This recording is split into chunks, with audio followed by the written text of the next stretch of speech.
ਧੰਨ ਵਾਹਿਗੁਰੂ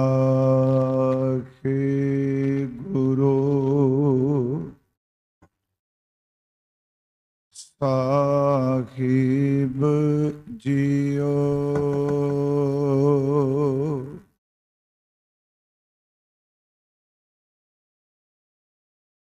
ਦਿਲੋਂ ਮੁਹੱਬਤ ਜਿਨ ਸੀ ਸੱਚਿਆ, ਜਿਨ ਮਨ ਹੋਰ ਮੁਖ ਹੋਰ ਸੇ ਕਾਂਡੇ ਕੱਚਿਆ। आप लिए लड़ लाए दर दरवेश से, तिन धन जनेंदी माओ आए सफल से। बद वक्त हम चू बखील, गाफिल बेनजर बेबाक। नानक भगोयद जन तुरा, तेरे चाकरा पाखा। डंडौत बंदन अनिक बार, सर्व कला समरथ। डोलन ते राखो प्रभु, नानक दे कर हथ। परम सन्मान योग जुगो जुग अटल साहिब श्री गुरु ग्रंथ साहिब सच्चे पातशाह महाराज जी दी पावन पवित्र खजूरी अंदर अज दे ये विशेष गुरमत समागम धन धन बाबा बुढ़ा साहिब जी उन्हां दे आगमन दिवस नूं समर्पित ने। आप जी ने धारणा रूप कीर्तन और विचार श्रवण कीते ने। सेवक जथा इशनान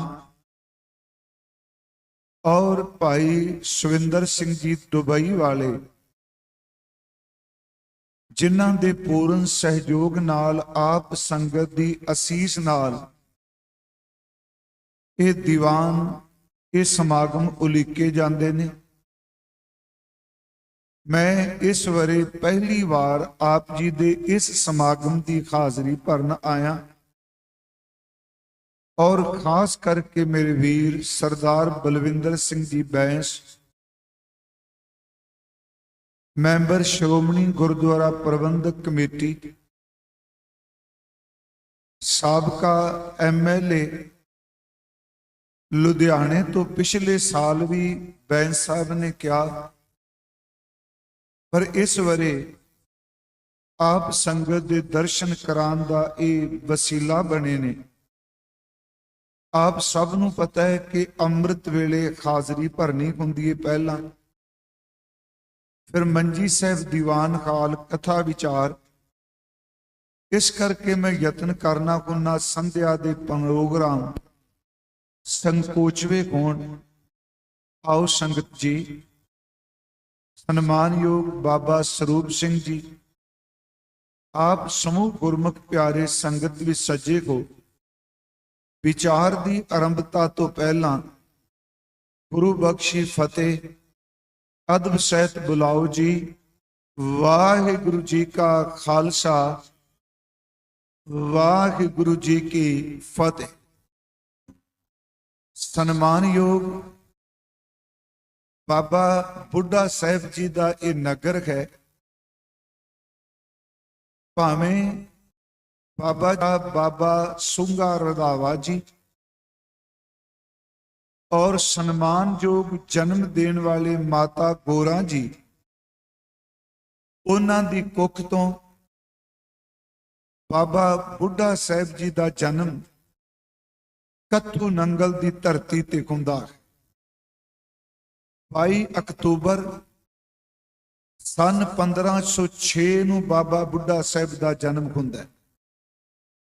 मैं थोड़ा जिहा, क्योंकि आप खुशकिस्मत हो इस नगर के वसनीक, गुरु ग्रंथ साहब की बाणी च एक बचन है कि जे कोई इंसान अपनी जबान तो वाहिगुरू जी का नाम जपदा है ते उसकी देही, उसका शरीर, उसका मुख पवित्र हो जाता है। ते जिस पिंड विच परमात्मा की बंदगी करने वाला बैठा होवे ते सच एवं सारे दा सारा पिंड ही भागां वाला हो जाता। सतगुरां दी अमृत बाणी का बचन है, कबीर सोई मुख धन है जे मुख कहीए राम, कि वो मुख पवित्र है धनता जोग है, जिस मुख नाल परमेश्वर दा राम जी का नाम लिया जाता है। कबीर सोई मुख धन है जे मुख कहीए राम, देही किसकी बापरी पवित्र होएगो ग्राम। अकला देही की प्यारे को सारे दा सारा ग्राम, पिंड, नगर, गांव पवित्र हो जाता है जिथे बंदगी इबादत करने वाले बैठे हों। आपां बाबा जी दे जीवन ते केंद्रित रहना है। मेरी इच्छा है मैं निर्धारित समय विच सतगुरु जी दे इस प्यारे गुरसिख दा संखेप इतिहास आप नाल साझा कर सकां। सब तो पहला तक बेनती है, असीं स्टेज ते बोलने धन धन बाबा बुढ़ा साहब जी बारे आपां बोलांगे, पर एक गल याद रखियो संगत जी कि जिसने पार ब्रह्म परमेश्वर दे नाम नूं मन लिया ते सारी जिंदगी गुरु दे समर्पित कर दिती, ना तां कोई बुलारा अपने मुंह तो बोल के उन्हां दे जीवन की पूरी व्याख्या कर सकता है। पिछले दिन ही मैं अर्ज की, ना कोई लिखारी उस कमाई वाले दे मुकम्मल जीवन नूं लिख सकता है।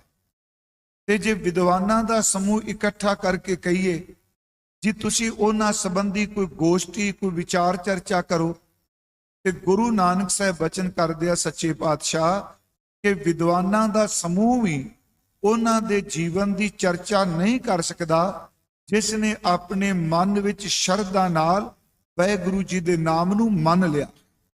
आप जी ये पौड़ी रोज पढ़ते हो जी, जपजी साहब अंदर मन्ने की गत कही ना जाए। गत का अर्थ है अवस्था। हुण असीं जिहड़ियां गल्लां करांगे जी, असीं इतिहास विचों पढ़ के करांगे, पर सच वे बाबा बुढ़ा साहब दे अंदर नूं कोई पूरा बयान कर सकदा? जिस अवस्था विच वो विचरदे पए आ, जिहड़ी एडी वड्डी रहमत उन्हां प्राप्त कीती, किस विद्वान की खस्ती है कि बोल के कह दे भी मैं बाबा जी दे सारे जीवन नूं कह दिता। असीं बाहरमुखी घटनावां दा जिक्र कर सकने हैं, पर जिहड़ा अंदरूनी प्यार, अंदरूनी मुहब्बत है धन धन बाबा बुढ़ा साहब जी दी, कोई माई का लाल बाबा जी दे जीवन नूं अंदरूनी तौर ते नहीं बयान कर सकता। मन्ने की गत कही ना जाए, जे को कहे पिछे पछताए, कागद कलम ना लिखण हार। कोई कलम दवात लैके किताब लिख सकता जी? मैं फिर करांगा अर्ज, बाहर दियां घटनावां लिख सकने आ, अंदरूनी जीवन की लिखांगे जी? महाराज कहते कागद कलम ना लिखण हार, मन्ने का बह करन विचार। जे विद्वान बैठ के गोष्ठी करन की विचार कर लेंगे, ऐसा नाम निरंजन होए जे को मन जाने मन कोई। फिर याद रखियो, जे को मन जाने, इत्थे मन दे मम्मे ते टिप्पी लगी दा मतलब जिहड़ा मन लवे, ते मन कोए दा अर्थ है अपने मन दे विच। भावें तुसीं इस नगर वालियां इतिहास बहुत सुनिया होना, आपां भी इस थां ते शरधा दे फुल भेंट करना है। अर्ज करांगा, बाबा बुढ़ा साहब जी का जन्म उन्हें गुरमुख सुना रहे सन 1506 सन होया। ਤੇ ਬਿਕਰਮੀ ਸੰਮਤ ਜਿਹੜਾ ਉਹ 1563 ਸੀ। ਜਿਹੜਾ ਬਿਕਰਮੀ ਸੰਮਤ ਹੈ ਉਹ 1563 ਸੀ ਤੇ ਈਸਵੀ ਸਨ ਜਿਹੜਾ ਉਹ 1506 ਸੀ। ਬਾਬਾ ਬੁੱਢਾ ਜੀ ਆਪ ਸਭ ਨੂੰ ਪਤਾ, ਇਹਨੂੰ ਜਾਤ ਨਾਲ ਨਾ ਕੇਵਲ ਜੋੜ ਕੇ ਦੇਖਿਓ, ਉਹ ਰੰਧਾਵੇ ਸਨ ਤੇ ਉਹਨਾਂ ਦਾ ਖਾਸ ਕਰਕੇ ਭਾਈ ਗੁਰਦਾਸ ਸਾਹਿਬ ਜੀ ਨੇ ਤੁਹਾਡੇ ਇਸ ਇਲਾਕੇ ਦੇ ਗੁਰੂ ਨਾਨਕ ਸਾਹਿਬ ਦੇ ਵੇਲੇ ਹੋਏ 2 ਸਿੱਖਾਂ ਦਾ ਜ਼ਿਕਰ ਕੀਤਾ ਤੇ ਦੋਨੋਂ ਹੀ ਰੰਧਾਵੇ ਸਨ ਜੀ। ਇੱਕ ਭਾਈ ਅਜਿੱਤਾ ਰੰਧਾਵਾ ਸੀ ਤੇ ਦੂਜਾ ਭਾਈ ਬੂੜਾ ਜੀ। ਕਿਉਂਕਿ ਆਪਾਂ ਸ਼ਬਦ ਬਾਬਾ ਬੁੱਢਾ ਜੀ ਕਹਿੰਦੇ ਆ, ਮਾਪਿਆਂ ਨੇ ਤਾਂ ਨਾਮ ਬੂੜਾ ਰੱਖਿਆ ਹੈ ਨਾ, ਮਾਪਿਆਂ ਨੇ ਨਾਮ ਬੂੜਾ ਰੱਖਿਆ ਤੇ ਭਾਈ ਗੁਰਦਾਸ ਸਾਹਿਬ ਨੇ ਦੋਵੇਂ ਨਾਂ ਇਕੱਠੇ ਲਿਖੇ ਆ। ਉਹਨਾਂ ਨੇ ਅਜਿੱਤਾ ਰੰਧਾਵਾ ਲਿਖਿਆ, ਭਾਈ ਜਿੱਤਾ ਰੰਧਾਵਾ ਜੀ। ਉਸ ਤੋਂ ਬਾਅਦ ਉਹਨਾਂ ਨੇ ਭਾਈ ਬੂੜੇ ਦੇ ਨਾਲ ਉਹਨਾਂ ਨੇ ਬੁੱਢਾ ਸ਼ਬਦ ਵੀ ਵਰਤਿਆ। ਭਾਈ ਸਾਹਿਬ ਨੇ ਇੱਕ ਤੁਕ ਦੋਨਾਂ ਸਿੱਖਾਂ ਨੂੰ, ਤੁਹਾਡੇ ਇਸ ਇਲਾਕੇ ਦੇ ਰੰਧਾਵਿਆਂ ਦੇ ਸਿੱਖਾਂ ਨੂੰ ਇੱਕ ਤੁਕ ਦਿੱਤੀ। ਭਾਈ ਸਾਹਿਬ ਦੇ ਬਚਨ ਨੇ, ਅਜਿੱਤਾ ਰੰਧਾਵਾ ਭਲਾ ਹੈ। ਭਾਈ ਗੁਰਦਾਸ ਸਾਹਿਬ ਜੀ ਕਹਿੰਦੇ ਅਜਿੱਤਾ ਰੰਧਾਵਾ ਜਿਹੜਾ ਉਹ ਬਹੁਤ ਭਲਾ ਹੈ, ਬੜਾ ਨੇਕ ਹੈ। ਭਾਈ ਗੁਰਦਾਸ ਸਾਹਿਬ ਬੁੱਢਾ ਇੱਕ ਮਨ ਧਿਆਵੈ, ਇਹ ਬਾਣੀ ਹੈ ਜੀ ਭਾਈ ਸਾਹਿਬ ਦੀ। ਬੂੜਾ ਮੈਂ ਅਰਜ਼ ਕੀਤੀ, ਬਾਬਾ ਜੀ ਦੇ ਮਾਪਿਆਂ ਨੇ ਨਾਮ ਬੂੜਾ ਰੱਖਿਆ ਹੈ, ਭਾਈ ਬੂੜਾ ਜੀ, ਪਰ ਗੁਰੂ ਨਾਨਕ ਸਾਹਿਬ ਨੇ ਬੁੱਢਾ ਰੱਖਿਆ। ਉੱਥੇ ਭਾਈ ਸਾਹਿਬ ਨੇ ਦੋਨੋਂ ਸ਼ਬਦ ਵਰਤ ਲਿਆ ਕਿ ਅਜਿੱਤਾ ਰੰਧਾਵਾ ਭਲਾ ਹੈ, ਬੁੱਢਾ ਇੱਕ ਮਨ ਧਿਆਵੈ। ਇਹਦਾ ਮਤਲਬ ਕਿ ਭਾਈ ਬੂੜਾ ਜੀ ਜਿਨ੍ਹਾਂ ਨੂੰ ਗੁਰੂ ਨਾਨਕ ਸਾਹਿਬ ਜੀ ਨੇ ਬਾਬਾ ਬੁੱਢਾ ਜੀ ਬਣਾ ਦਿੱਤਾ, ਭਾਈ ਬਿਰਧ ਬਣਾ ਦਿੱਤਾ, ਉਹ ਇੱਕ ਮਨ ਇੱਕ ਇਕਾਗਰ ਹੋ ਕੇ ਇੱਕ ਚਿੱਤ ਕਰਤੇ ਪੁਰਖ ਦੀ ਭਗਤੀ ਕਰਦੇ। ਬਾਬਾ ਜੀ ਬਾਰੇ ਉਹਨਾਂ ਲਿਖਿਆ। ਆਓ ਥੋੜਾ ਜਿਹਾ ਸੀ ਇਤਿਹਾਸ, ਕਿਉਂਕਿ ਜਿੰਨੇ ਕੁ ਸਰੋਤ ਮੈਨੂੰ ਮਿਲ ਸਕੇ ਅੱਜ, ਮੈਂ ਹੰਕਾਰ ਚ ਨਹੀਂ ਕਹਿੰਦਾ। ਭਾਈ ਬਾਲੇ ਵਾਲੀ ਜਨਮ ਸਾਖੀ ਵਿੱਚ ਮਿਲਾਪ ਹੋਰ ਢੰਗ ਦਾ ਲਿਖਿਆ, ਪੁਰਾਤਨ ਜਨਮ ਸਾਖੀ ਵਿੱਚ ਹੋਰ ਲਿਖਿਆ ਹੈ। ਭਾਈ ਸਾਹਿਬ ਭਾਈ ਮਨੀ ਸਿੰਘ ਨੇ ਸਿੱਖਾਂ ਦੀ ਭਗਤ ਮਾਲ ਵਿੱਚ ਉਹਦਾ ਜ਼ਿਕਰ ਆਪਣੇ ਢੰਗ ਨਾਲ ਕੀਤਾ। ਮੈਂ ਥੋੜੀ ਜਿਹੀ ਅਰਜ਼ ਕਰਾਂਗਾ ਕਿ ਆਪਾਂ ਸਭ ਨੂੰ ਪਤਾ ਹੈ ਕਿ ਬਾਬਾ ਜੀ ਦਾ ਜਿਹੜਾ ਪਰਿਵਾਰ ਹੈ ਉਹ ਖੇਤੀਬਾੜੀ ਕਰਨ ਵਾਲਾ, ਉਹ ਕਿਰਸਾਨੀ ਕਰਨ ਵਾਲੇ। ਤੇ ਚਮਾਸੇ ਦੇ ਦਿਨਾਂ ਵਿੱਚ ਆ ਰਾਵੀ ਦੇ ਕੰਢੇ ਕੁਝ ਪੱਖੋ ਕੇ ਰੰਧਾਵੇ ਸਿਖਰ ਸ਼ਬਦ ਵਰਤੇ ਕਿ ਆਪਣੇ ਪਰਿਵਾਰ, ਉਹਨਾਂ ਦਾ ਪਰਿਵਾਰ ਜਦੋਂ ਚਮਾਸਾ ਮੀਂਹ ਪੈਂਦਾ ਹੈ ਉਦੋਂ ਦਰਿਆਵਾਂ ਦੇ ਕਿਨਾਰਿਆਂ ਤੇ ਅਕਸਰ ਆਪਣੇ ਪਿੰਡਾਂ ਵਾਲੇ ਆਪਣੀਆਂ ਮੱਝਾਂ ਨੂੰ, ਆਪਣੀਆਂ ਗਾਵਾਂ ਨੂੰ ਚੰਗੀ ਖਰੀ ਚਰਾਂਦ ਵੇਖ ਕੇ ਉੱਥੇ ਲੈ ਜਾਂਦੇ ਸਨ। ਉੱਥੇ ਟੈਂਪਰੇਰੀ ਤੌਰ ਤੇ, ਆਰਜ਼ੀ ਤੌਰ ਤੇ ਝੌਂਪੜੀਆਂ ਪਾਈਆਂ ਜਾਂਦੀਆਂ ਸਨ। ਮੈਂ ਸਿਰਫ ਪਹਿਲੀ ਬੇਨਤੀ ਕਰਨੀ ਹੈ ਕਿ ਗੁਰੂ ਨਾਨਕ ਸਾਹਿਬ ਮਹਾਰਾਜ ਇਸ ਇਲਾਕੇ ਵਿੱਚ ਆਏ ਨੇ। ਬਾਬਾ ਜੀ ਬਾਲ ਵਰੇਸ ਵਿੱਚ ਭਾਈ ਬੂੜਾ ਜੀ ਮੱਝਾਂ ਚਾਰਦੇ ਨੇ। ਅੱਛਾ, ਕਮਾਲ ਦੀ ਗੱਲ, ਕਈ ਇਸ ਗੱਲ ਤੇ ਬਹਿਸ ਹੋ ਜਾਂਦੀ। ਮੈਂ ਕਈ ਕਿਤਾਬਾਂ ਪੜ੍ਹੀਆਂ, ਕੋਈ ਕਹਿੰਦੇ ਮੱਝਾਂ ਨਹੀਂ ਚਾਰਦੇ, ਬੱਕਰੀਆਂ ਚਾਰਦੇ ਪਏ ਸਨ। ਉਹ ਆਪਣੇ ਆਪਣੇ ਢੰਗ। ਤੇ ਮੈਨੂੰ ਪਤਾ ਹੈ ਜੀ, ਅਸੀਂ ਆਪਾਂ ਪਿੰਡਾਂ ਚੋਂ ਆਏ ਆ। ਮੈਨੂੰ ਪਤਾ 8 ਸਾਲ ਦੀ ਉਮਰ ਵਿੱਚ, 7-8 ਸਾਲ ਦੀ ਉਮਰ 'ਚ ਆਪਣੇ ਪਿੰਡਾਂ ਵਿੱਚ ਨਿਆਣਿਆਂ ਨੂੰ ਅਕਸਰ ਮੱਝਾਂ ਦਾ ਛੇੜੂ ਬਣਾ ਦਿੰਦੇ, ਮੱਝਾਂ ਚਰਾਉਣ ਵਾਸਤੇ ਚਲੇ ਜਾਂਦੇ। ਗੁਰੂ ਨਾਨਕ ਸਾਹਿਬ ਆਪ ਚਰਾਉਂਦੇ ਰੱਖੇ। ਹਜ਼ੂਰ ਗੁਰੂ ਨਾਨਕ ਸਾਹਿਬ ਮਹਾਰਾਜ ਜਦੋਂ ਭਾਈ ਬੂੜਾ ਜੀ ਦੀ ਪਹਿਲੀ ਮਿਲਣੀ ਹੋਈ, ਉਹ ਇਤਿਹਾਸ ਵਿੱਚ ਤਰੀਕ ਲਿਖੀ ਹੈ ਸਨ 1518। ਥੋੜੀਆਂ ਜਿਹੀਆਂ ਬੇਨਤੀਆਂ ਚੇਤੇ ਰੱਖਿਓ। 1506 ਨੂੰ ਜਨਮ ਹੋਇਆ, 1518 ਨੂੰ ਗੁਰੂ ਨਾਨਕ ਸਾਹਿਬ ਤੇ ਭਾਈ ਬੂੜਾ ਜੀ, ਮਤਲਬ ਪਹਿਲਾਂ ਉਹ ਵਰਤ ਰਹੇ ਜਿਹੜੇ ਮਾਪਿਆਂ ਰੱਖੇ ਨੇ, ਭਾਈ ਬੂੜਾ ਜੀ ਦਾ ਮਿਲਾਪ ਹੁੰਦਾ। ਇਤਿਹਾਸ ਕਹਿੰਦਾ ਹੈ, ਭਾਈ ਬਾਲੇ ਵਾਲੀ ਜਨਮ ਸਾਖੀ ਕਹਿੰਦੀ ਹੈ ਮਹਾਰਾਜ ਰੁੱਖ ਥੱਲੇ ਬੈਠੇ ਸਨ ਤੇ ਉੱਥੇ ਮਹਾਰਾਜ ਜੀ ਦੇ ਸਨਮੁਖ ਭਾਈ ਬੂੜਾ ਜੀ ਚਲੇ ਗਏ। ਬਚਨ ਬਿਲਾਸ ਹੋਇਆ ਹੈ। ਭਾਈ ਬਾਲਾ ਜੀ ਦਾ ਜ਼ਿਕਰ ਕੀਤਾ ਜਾਂਦਾ, ਭਾਈ ਮਰਦਾਨਾ ਜੀ ਦਾ ਜ਼ਿਕਰ ਕੀਤਾ ਜਾਂਦਾ।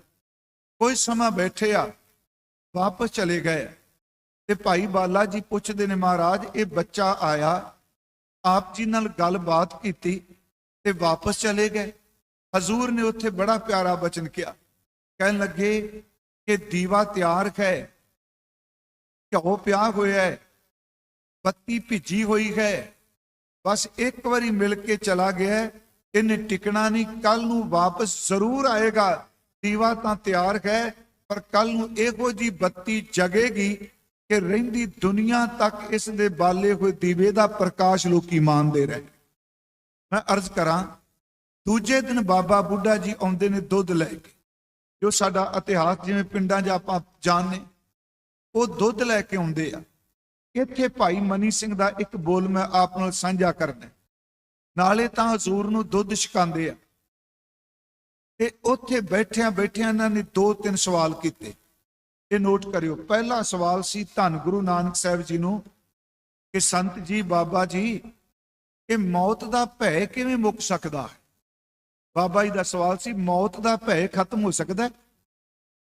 दूजा प्रश्न सी कि महाराज जी जन्म ते मरण तो किवें बच सकीदा है।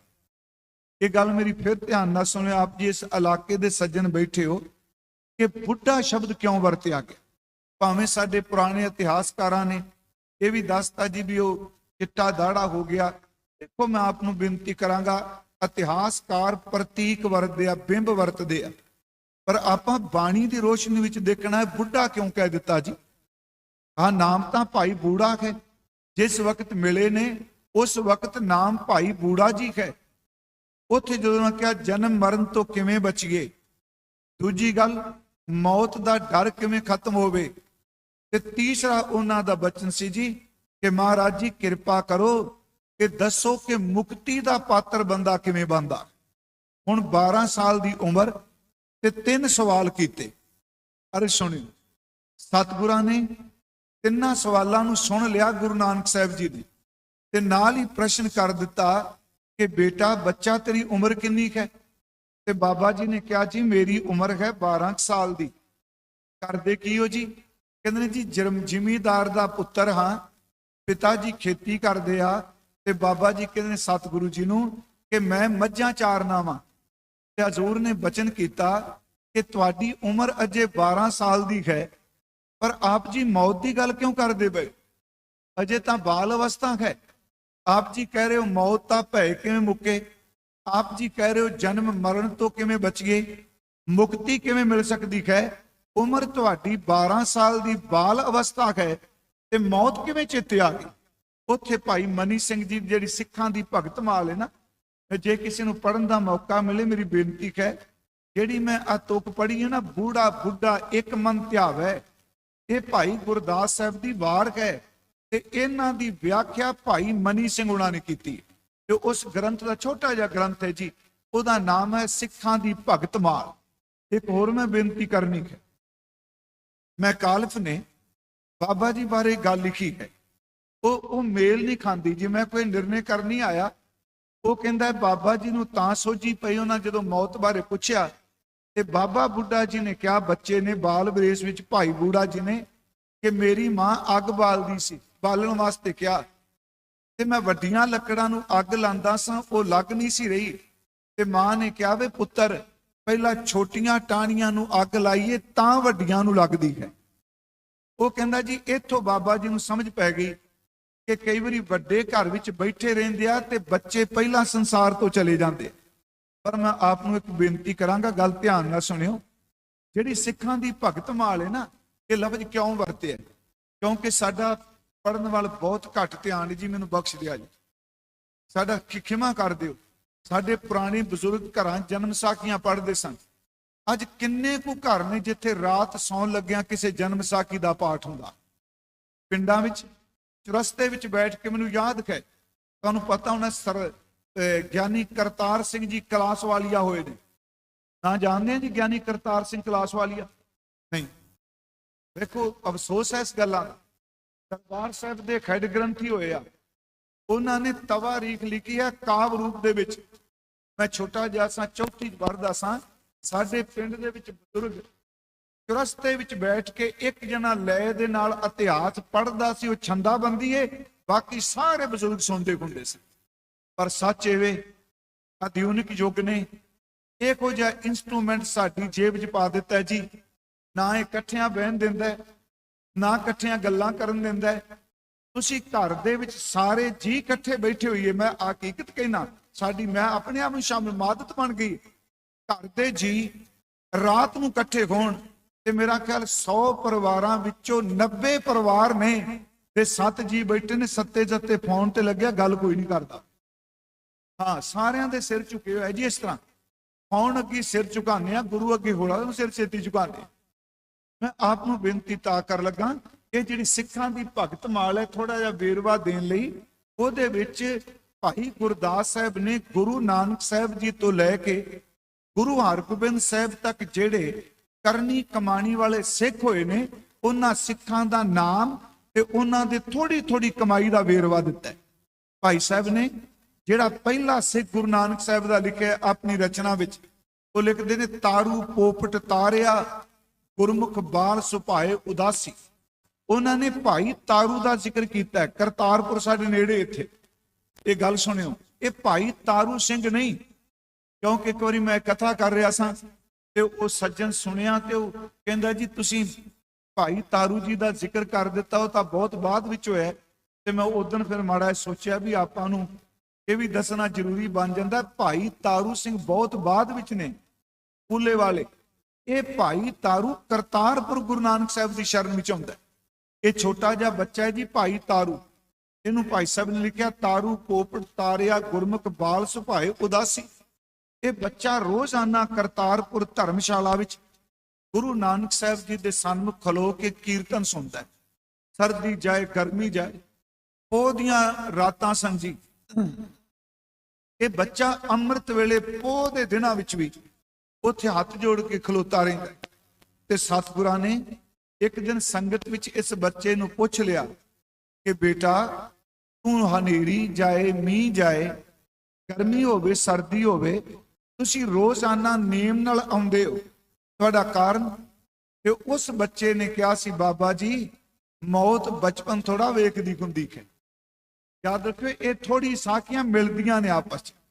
ਬਾਬਾ ਬੁੱਢਾ ਸਾਹਿਬ ਦੀ ਸਾਖੀ ਵੱਖਰੀ ਹੈ ਕਿ ਦੇਖੋ ਜੀ, ਸ਼ਬਦ ਨੇ ਮੌਤ ਕੋਈ ਬਚਪਨ ਥੋੜਾ ਵੇਖਦੀ।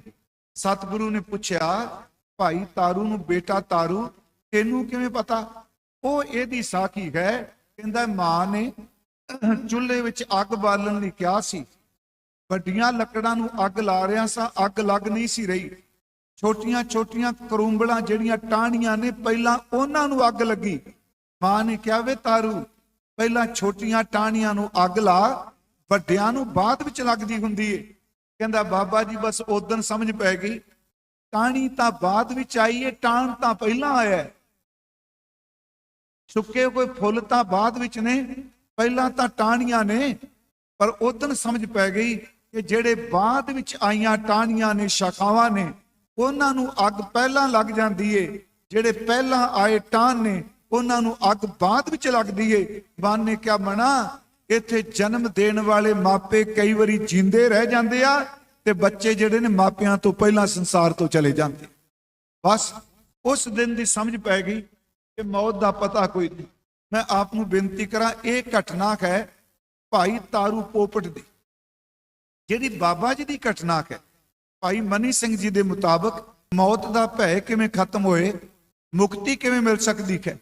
ਤੇ ਸਤਿਗੁਰਾਂ ਨੇ ਪ੍ਰਸ਼ਨ ਕੀਤਾ, ਬੇਟਾ ਕਿ ਇਸ ਉਮਰ ਵਿੱਚ ਆਪ ਜੀ ਇਹ ਸਵਾਲ ਕਿਉਂ ਕਰ ਰਹੇ ਹੋ? ਸੰਗਤ ਜੀ ਧਿਆਨ ਹੋ ਸਕਦਾ ਹੈ ਮੇਰੇ ਤੋਂ ਪਹਿਲਾਂ ਇਹ ਇਤਿਹਾਸ ਸੁਣਾ ਵੀ ਦਿੱਤਾ ਹੋਵੇ, ਪਰ ਮੈਂ ਫਿਰ ਸੁਣਾਇਆ ਜੀ। ਮੈਂ ਫਿਰ ਵੀ ਸੰਖੇਪ ਜੀ ਬੇਨਤੀ ਕਰ ਦੇਣਾ ਵਾ ਕਿ ਹਜ਼ੂਰ ਨੂੰ ਉੱਥੇ ਭਾਈ ਮਨੀ ਸਿੰਘ ਜੀ ਦੇ ਮੁਤਾਬਕ ਬਾਬਾ ਜੀ ਨੇ ਇਹ ਸ਼ਬਦ ਵਰਤੇ ਸਨ ਜੀ ਕਿ ਮਹਾਰਾਜ ਜੀ ਕਿਰਸਾਨੀ ਕਰਨੇ ਆ ਤਾਕਤ ਵਾਲਿਆਂ। ਉਹਦੇ ਉੱਥੇ ਸ਼ਬਦ ਮੁਗਲਾਂ ਦਾ ਵਰਤਿਆ ਜੀ ਕਿ ਤਾਕਤ ਵਾਲਿਆਂ ਦੇ ਮਹਾਕਮਾਂ ਦੇ ਘੋੜੇ ਆਏ।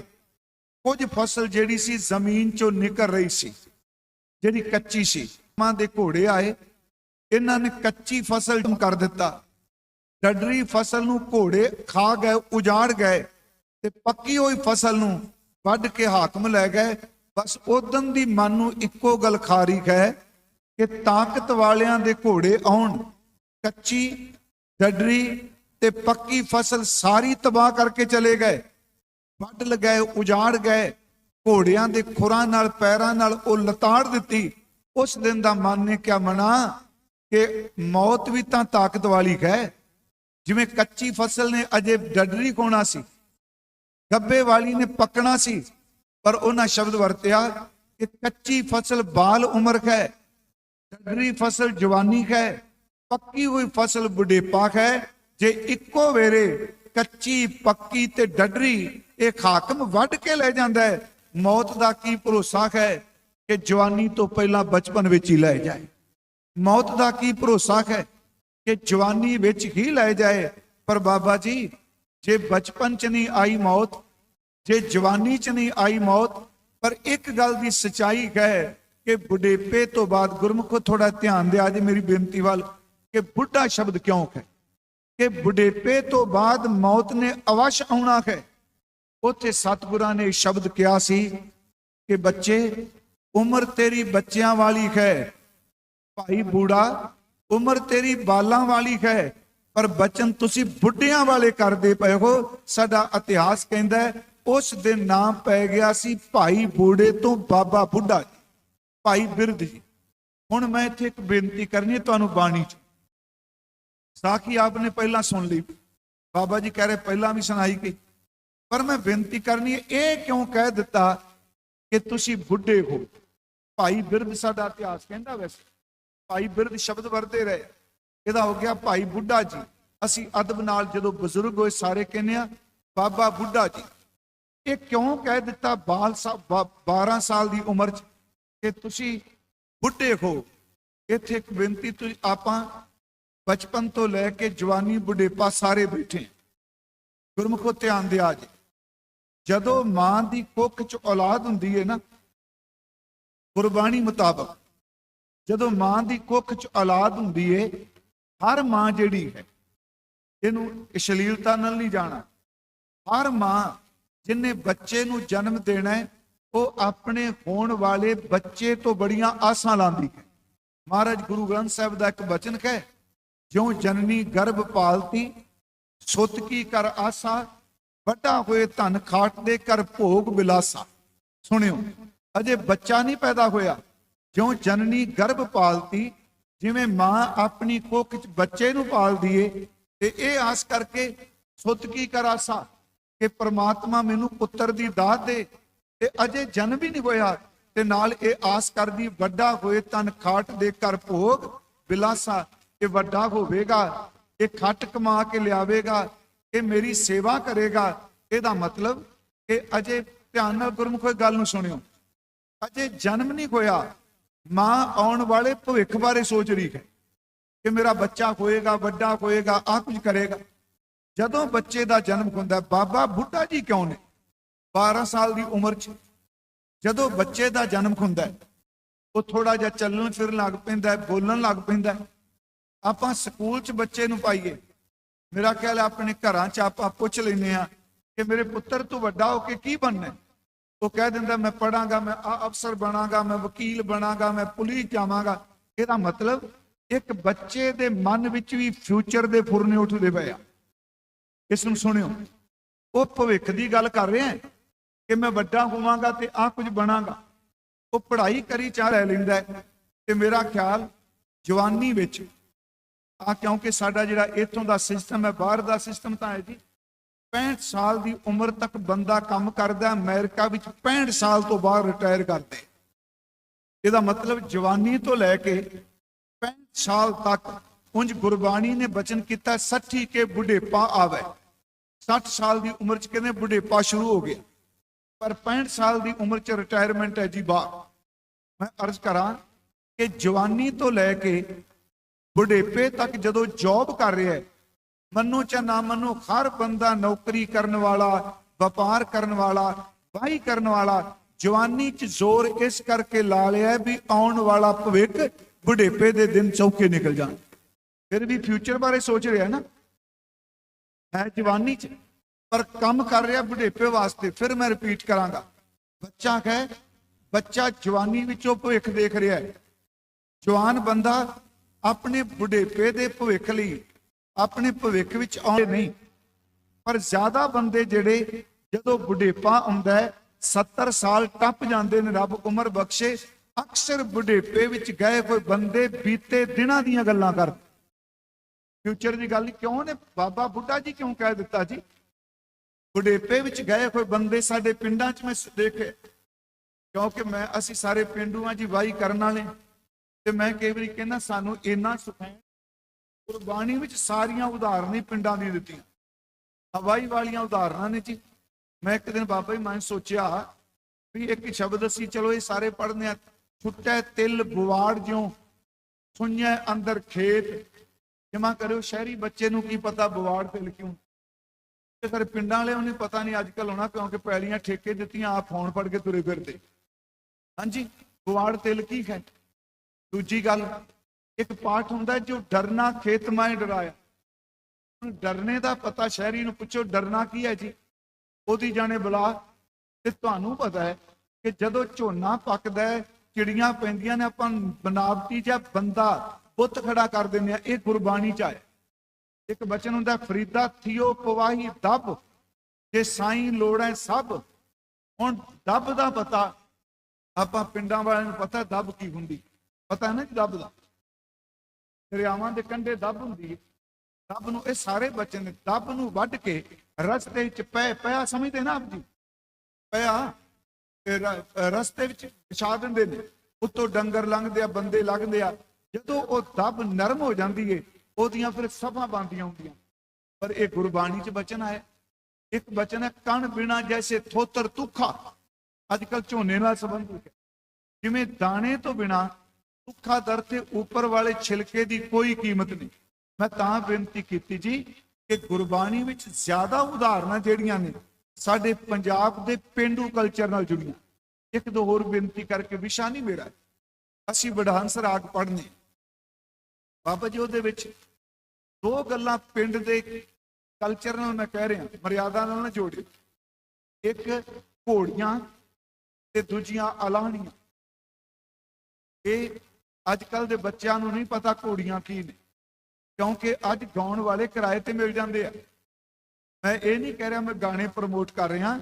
ਬੀਬੀਆਂ ਭੈਣਾਂ ਬੈਠੀਆਂ ਨੇ ਆਪਣੇ ਪਿੰਡਾਂ ਦੇ ਵਿੱਚ, ਜੇ ਧੀ ਦਾ ਵਿਆਹ ਹੁੰਦਾ ਸੀ ਤੇ ਬੀਬੀਆਂ ਸੁਹਾਗ ਗਾਉਂਦੀਆਂ ਸਨ, ਜੇ ਬੱਚੇ ਦਾ ਬੇਟੇ ਦਾ ਵਿਆਹ ਹੁੰਦਾ ਸੀ ਤੇ ਭੈਣਾਂ ਘੋੜੀਆਂ ਗਾਉਂਦੀਆਂ ਸਨ। ਤੇ ਬਾਬਾ ਜੀ ਨੇ ਨਾ ਜੀ ਬਾਣੀ ਵਿੱਚ ਘੋੜੀਆਂ ਦੇ ਸਰਲੇਖ ਥੱਲੇ ਬਾਣੀ ਉਚਾਰਨ ਕਰ ਦਿੱਤੀ। ਇਹਦਾ ਮਤਲਬ ਸੀ, ਕੀਰਤਨ ਕਰਨ ਵਾਲਿਓ, ਇਸ ਬਾਣੀ ਨੂੰ ਉਸ ਤਰਜ ਵਿੱਚ ਪੜ੍ਹਿਓ ਜਿਸ ਤਰਜ ਦੇ ਵਿੱਚ ਪਿੰਡਾਂ ਦੀਆਂ ਬੀਬੀਆਂ ਘੋੜੀਆਂ ਗਾਉਂਦੀਆਂ।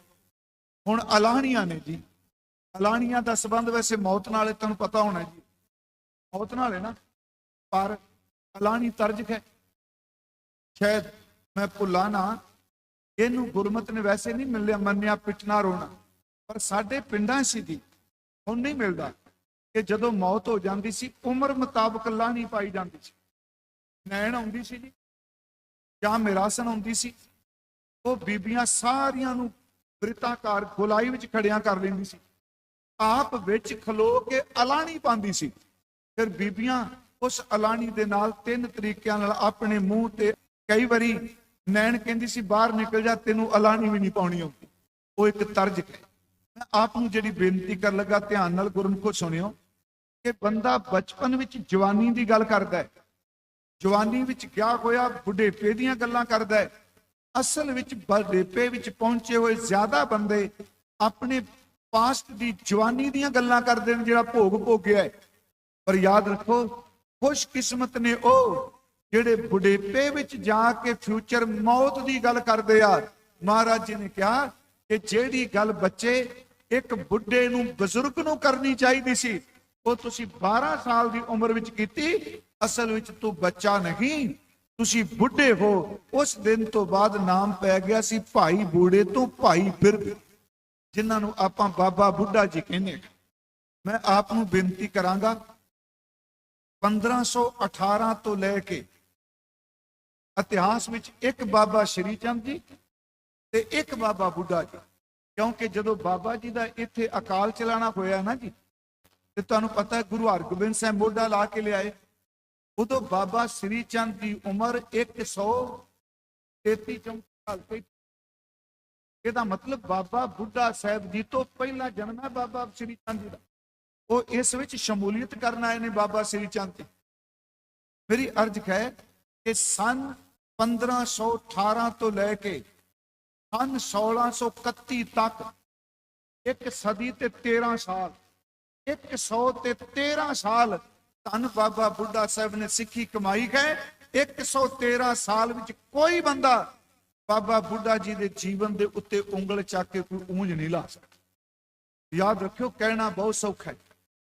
ਏਡੀ ਆਪਣੀ ਮੈਂ ਨੂੰ ਮਾਰਨਾ। ਔਰ ਥੋੜੀ ਜੀ ਪੰਛੀ ਝਾਤ ਮੈਂ ਆਪ ਨਾਲ ਸਾਂਝੀ ਕਰਾਂ। ਬਾਬਾ ਬੁੱਢਾ ਸਾਹਿਬ ਕਰਤਾਰਪੁਰ ਧਰਮਸ਼ਾਲਾ ਵੀ ਸੇਵਾ ਕਰਦੇ ਰਹੇ। ਇਵਨ ਕਿ ਗੁਰੂ ਅੰਗਦ ਸਾਹਿਬ ਤੋਂ ਪਹਿਲਾਂ ਬਾਬਾ ਬੁੱਢਾ ਜੀ ਸਿੱਖ ਬਣੇ ਆ। ਭਾਈ ਲਹਿਣਾ ਜੀ ਸਤਿਗੁਰਾਂ ਦੇ ਚਰਨਾਂ 'ਚ ਆਇਆ 1532 ਨੂੰ। ਬਾਬਾ ਬੁੱਢਾ ਸਾਹਿਬ ਜਿਹੜੇ ਨੇ ਉਹ 1518 ਨੂੰ ਸਤਿਗੁਰੂ ਗੁਰੂ ਨਾਨਕ ਸਾਹਿਬ ਦੇ ਚਰਨਾਂ ਦੇ ਸਿੱਖ ਬਣ ਚੁੱਕੇ। 1518 ਨੂੰ ਆਪਣੇ ਘਰ ਵੀ ਜਾਂਦੇ ਸਨ। ਉਸ ਤੋਂ ਬਾਅਦ ਸਤਿਗੁਰੂ ਜੀ ਦੇ ਦਰਬਾਰ ਧਰਮਸ਼ਾਲਾ ਕਰਤਾਰਪੁਰ, ਉੱਥੇ ਫਿਰ ਬਾਬਾ ਜੀ ਨੇ ਇਸ ਇਲਾਕੇ ਵਿੱਚ ਗੁਰੂ ਨਾਨਕ ਸਾਹਿਬ ਜੀ ਨੇ ਇੱਕ ਬਚਨ ਪੁੱਛਿਆ।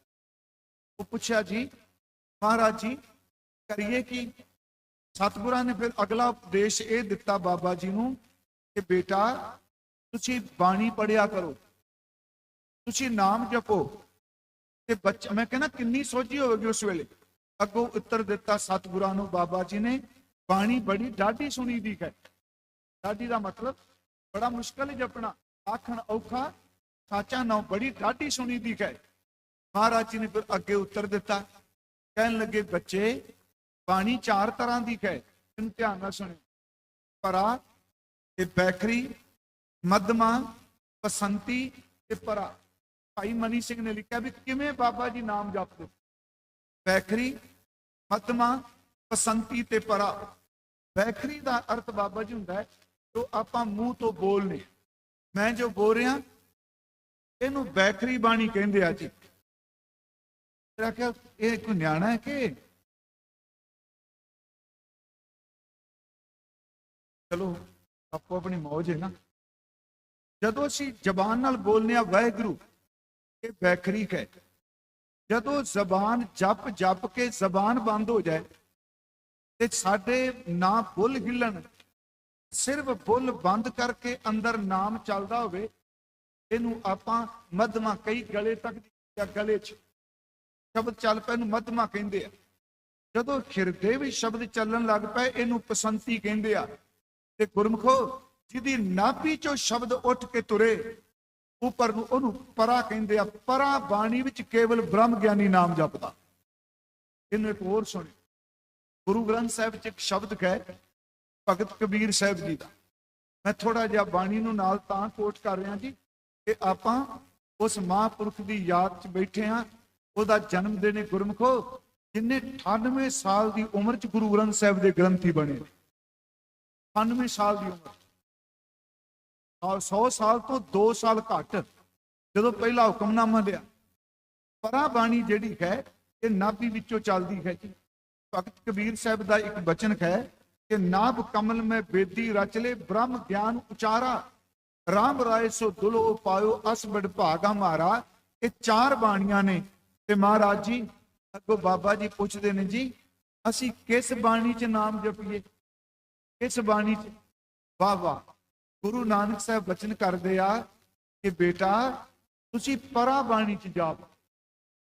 ਇਹਦਾ ਮਤਲਬ ਕਿ ਬੈਖਰੀ, ਮਧਮਾ, ਬਸੰਤੀ ਜਿਹੜੀ ਪਰਾ ਬਾਣੀ ਹੈ, ਮੈਂ ਫਿਰ ਬੇਨਤੀ ਕਰਾਂ ਕਿ ਉਹ ਅਵਸਥਾ ਜਿਹਦੀ ਅਵਸਥਾ ਨੂੰ ਬੜੇ ਵੱਡੇ ਬੰਦੇ ਲੋਚਦੇ ਆ। ਮਹਾਰਾਜ ਜੀ ਨੇ ਕਿਹਾ ਆਪ ਜੀ ਪਰਾ ਬਾਣੀ ਵਿੱਚ ਜਾਪ ਕਰੋ। ਉੱਥੇ ਇੱਕ ਸ਼ਬਦ ਕਿਹਾ, ਕਹਿਣ ਲੱਗੇ ਇੱਥੇ ਸ਼ਬਦ ਚੱਲੇਗਾ, ਲੰਮੀ ਉਮਰ ਭੋਗੋਗੇ, ਗੁਰੂ ਘਰ ਦੀ ਸੇਵਾ ਕਰੋਗੇ। ਜਿਸ ਮੌਤ ਦਾ ਭੈ ਕਹਿੰਦੇ ਹੋ, ਸੱਚ ਵੇ ਤੁਹਾਡੀ ਮੌਤ ਇਸ ਤਰ੍ਹਾਂ ਤੁਸੀਂ ਜਾਓਗੇ ਕਿ ਤੁਹਾਡੀ ਮੌਤ ਉੱਤੇ ਵੀ ਵਧਾਈ ਦਿੱਤੀ ਜਾਏ। ਮੈਂ ਆਪ ਨੂੰ ਬੇਨਤੀ ਕਰਾਂ ਥੋੜਾ ਜਿਹਾ ਆਓ ਪੰਛੀ ਝਾਤ। ਕਰਤਾਰਪੁਰ ਤੋਂ ਸਿੱਖੀ ਸ਼ੁਰੂ ਹੋਈ। ਇੱਥੇ ਬਾਬਾ ਜੀ ਧਰਮਸ਼ਾਲਾ 'ਚ ਸੇਵਾ ਕਰਦੇ ਆ, ਲੰਗਰ ਦੀ ਸੇਵਾ ਕਰਦੇ ਨੇ। ਗੁਰੂ ਨਾਨਕ ਸਾਹਿਬ ਦੇ ਅਤ ਦੇ ਵਿਸ਼ਵਾਸਨੀ ਸਿੱਖਾਂ ਵਿੱਚੋਂ ਨੇ। ਕਈ ਸਾਖੀਆਂ ਨੇ ਜਿਹੜੀਆਂ, ਜਿਵੇਂ ਬਾਬਾ ਜੀ ਨੂੰ ਪੁੱਛਣਾ ਰਾਤ ਦੇ ਕਿੰਨੇ ਪਹਿਰ ਨਿਕਲ ਗਏ, ਤੇ ਬਾਬਾ ਜੀ ਖੁਦ ਸੁਣਾਉਂਦੇ। ਮੈਂ ਅਰਜ਼ ਕਰਾਂ ਕਿ ਕਰਤਾਰਪੁਰ ਦੀ ਧਰਤੀ ਤੇ ਧੰਨ ਗੁਰੂ ਨਾਨਕ ਸਾਹਿਬ ਮਹਾਰਾਜ ਜੀ ਨੇ ਜਦੋਂ ਗੁਰਿਆਈ ਦਿੱਤੀ, ਉਸ ਦਿਨ ਬਾਬਾ ਜੀ 3 ਬੰਦੇ ਸਨ ਪਿੱਛੇ, 3 ਗੁਰਮੁਖ। ਇੱਕ ਬਾਬਾ ਬੁੱਢਾ ਜੀ, ਦੂਜੇ ਭਾਈ ਲਹਿਣਾ ਜੀ, ਤੇ ਤੀਸਰਾ ਭਾਈ ਦੁਨੀ ਚੰਦ। ਕਹਿੰਦਾ ਦੁਨੀ ਚੰਦ ਜੀ, ਭਾਈ ਲਹਿਣਾ ਜੀ ਤੇ ਬਾਬਾ ਬੁੱਢਾ ਜੀ, ਮਹਾਰਾਜ ਜੀ ਨੇ ਛੋਟਾ ਮਾਰਿਆ। ਬਾਬਾ ਜੀ ਰੁੱਖ ਦੇ ਓਲੇ ਸਨ। ਜਦੋਂ ਨਾਲ ਸ਼ਬਦ ਕਿਹਾ, ਮੈਂ ਚਲੋ ਲਫ਼ਜ਼ ਤੇ ਵਰਤੇ। ਬਾਬਾ ਬੁੱਢਾ ਜੀ ਨੂੰ ਕਿਹਾ ਆਪਣੇ ਘਰ ਨੂੰ ਚਲੇ ਜਾਓ, ਵਾਪਸ ਆਪਣੇ ਘਰ ਜਾਓ। ਤੇ ਬਾਬਾ ਜੀ ਨੇ ਪਿਆਰ ਨਾਲ ਕਿਹਾ, ਮਹਾਰਾਜ ਜੀ ਤੁਹਾਡੇ ਤੋਂ ਬਿਨਾਂ ਕਿਹੜਾ ਘਰ ਹੈ, ਕਿਹੜੇ ਘਰ ਜਾਵਾਂ। ਅੱਗੋਂ ਸਤਿਗੁਰਾਂ ਨੇ ਕਿਹਾ ਜਾਂਦਾ ਹੈ ਕਿ ਬਾਬਾ ਜੀ ਨੂੰ ਸੀਨੇ ਨਾਲ ਲਾ ਲਿਆ। ਇਹ 1539 ਦੀ ਘਟਨਾ। ਇੱਕ ਹੋਰ ਅਰਜ਼ ਕਰਦੇ ਹਾਂ, ਬਾਬਾ ਜੀ ਵਿਆਹ ਨਹੀਂ ਸਨ ਕਰਾਉਂਦੇ। ਬਾਬਾ ਜੀ ਦਾ ਉਮਰ 32 ਸਾਲ ਦੀ ਉਮਰ ਦੇ ਕਰੀਬ ਵਿਆਹ ਹੋਇਆ ਬਾਬਾ ਬੁੱਢਾ ਜੀ ਦਾ, ਕਰੀਬ ਕਹਿ ਰਿਹਾ। ਇੱਥੇ ਬਾਬਾ ਜੀ ਦਾ ਪਰਿਵਾਰ ਆਇਆ ਕਰਤਾਰਪੁਰ। ਮਾਤਾ ਗੋਰਾ, ਪਿਤਾ ਜੀ ਆਏ ਸੁੰਗਾ ਰੰਧਾਵਾ। ਉਹਨਾਂ ਨੇ ਕਿਹਾ ਬਾਬਾ ਜੀ ਨੂੰ ਆਪਣੇ ਪੁੱਤਰ ਨੂੰ ਵਿਆਹ ਲਈ, ਤੇ ਉਹਨਾਂ ਨੇ ਇਨਕਾਰ ਕਰ ਦਿੱਤਾ। ਜਦੋਂ ਧੰਨ ਗੁਰੂ ਨਾਨਕ ਸਾਹਿਬ ਜੀ ਨੂੰ ਕਿਹਾ ਤੇ ਕਹਿੰਦੇ ਉਸ ਵਕਤ ਹਜ਼ੂਰ ਨੇ ਕਿਹਾ, ਪੁਰਖਾ ਇਹ ਅਸੀਂ ਪੰਥ ਚਲਾਇਆ ਗ੍ਰਸਤ ਵਿੱਚ ਉਦਾਸ ਵਾਲਿਆਂ ਦਾ, ਤੁਸੀਂ ਗ੍ਰਸਤ ਵਿੱਚ ਉਦਾਸ ਹੋਵੋਗੇ। ਇਸੇ ਕਰਕੇ ਸਾਡੇ ਇਤਿਹਾਸ ਨੇ ਬਾਬਾ ਜੀ ਨੂੰ ਇੰਦਰੀ ਜਿੱਤ ਸਿੱਖਿਆ ਹੈ। ਜੇ ਤੁਸੀਂ ਹਿੰਦੂਆਂ ਵਿੱਚ ਇੰਦਰੀ ਜਿੱਤ ਦੀ ਗੱਲ ਕਰੋ, ਉਹ ਕਹਿਣਗੇ ਜਿਹੜਾ ਕੁਵਾਰਾ ਹੈ, ਪਰ ਸਿੱਖਾਂ ਵਿੱਚ ਇੰਦਰੀ ਜਿੱਤ ਬਾਬਾ ਬੁੱਢਾ ਜੀ ਨੇ। ਪਰ 4 ਬੱਚਿਆਂ ਦਾ ਜਨਮ ਹੋਏ, ਭਾਈ ਸਿਧਾਰੀ ਜੀ, ਹਾਂਜੀ, ਭਾਈ ਭਿਖਾਰੀ ਜੀ, ਭਾਈ ਮਹਿਮੂ ਜੀ ਤੇ ਭਾਈ ਭਾਨਾ ਜੀ। 4 ਨਹੀਂ, ਮੈਂ ਕਿਉਂਕਿ ਕਈ ਵਾਰੀ ਪਰੰਪਰਾ ਕੁਝ ਹੋਰ ਕਹਿੰਦੀ ਹੁੰਦੀ ਪਿੰਡਾਂ। 4 ਪੁੱਤਰਾਂ ਦਾ ਜਨਮ ਹੋਇਆ।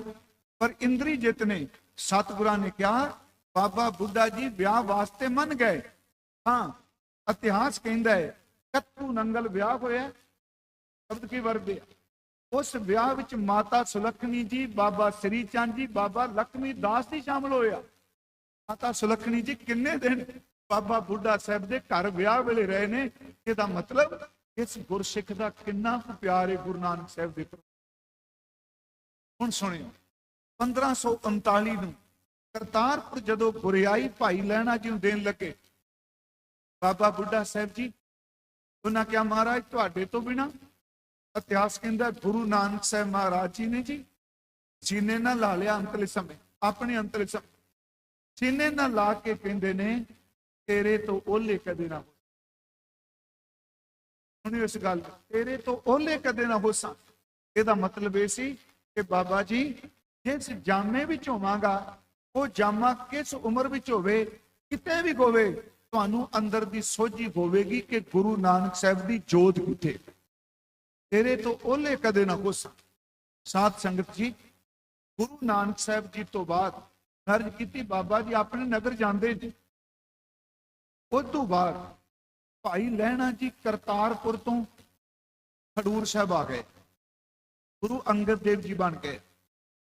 ਸਾਡਾ ਇਤਿਹਾਸ ਕਹਿੰਦਾ ਹੈ ਕਿ ਬਾਬਾ ਜੀ ਧੰਨ ਗੁਰੂ ਅੰਗਦ ਦੇਵ ਜੀ ਬਿਲਕੁਲ ਇਕਾਂਤਵਾਸ ਨੇ, ਕਿਸੇ ਨੂੰ ਮਿਲਦੇ ਨਹੀਂ। ਸੰਗਤ ਬੇਬਲ ਹੋ ਗਈ, ਸਤਿਗੁਰੂ ਜੋਤੀ ਜੋ ਸਮਾ ਗਏ ਨੇ। ਉਸ ਵਕਤ ਸਾਰੀ ਸੰਗਤ ਜਦੋਂ ਹਜ਼ੂਰ ਦੇ ਦੀਦਾਰ ਤੋਂ ਬਿਨਾਂ ਬੇਬਲ ਨੇ, ਤੇ ਸਭ ਦਾ ਧਿਆਨ ਧੰਨ ਬਾਬਾ ਬੁੱਢਾ ਸਾਹਿਬ ਜੀ ਵੱਲ ਗਿਆ। ਉਹਨਾਂ ਬਾਬਾ ਬੁੱਢਾ ਸਾਹਿਬ ਜੀ ਨੂੰ ਬੇਨਤੀ ਕੀਤੀ, ਬਾਬਾ ਜੀ ਇਹ ਸੰਗਤ ਗੁਰੂ ਤੇ ਵਿਛੋੜੇ ਦੇ ਵਿੱਚ, ਵਿਰਹਾਂ ਵਿੱਚ ਹੈ। ਗੁਰਮੁਖੋ, ਬਾਬਾ ਜੀ ਚੱਲ ਕੇ ਖਡੂਰ ਸਾਹਿਬ ਪਹੁੰਚੇ। ਸਿੱਧੇ ਮਾਤਾ ਭਰਾਈ ਦੇ ਘਰ ਗਏ। ਜਾ ਕੇ ਕਹਿੰਦੇ ਆ ਮਾਈ ਨੂੰ ਕਿ ਮਾਤਾ ਤੇਰੇ ਘਰ ਗੁਰੂ ਅੰਗਦ ਦੇਵ ਜੀ ਨੇ। ਉਹ ਕਹਿੰਦੀ ਜੀ ਤੁਹਾਨੂੰ ਕਿਹਨੇ ਦੱਸਿਆ? ਕਿਉਂਕਿ ਹੁਕਮ ਸੀ ਦੱਸਣਾ ਨਹੀਂ।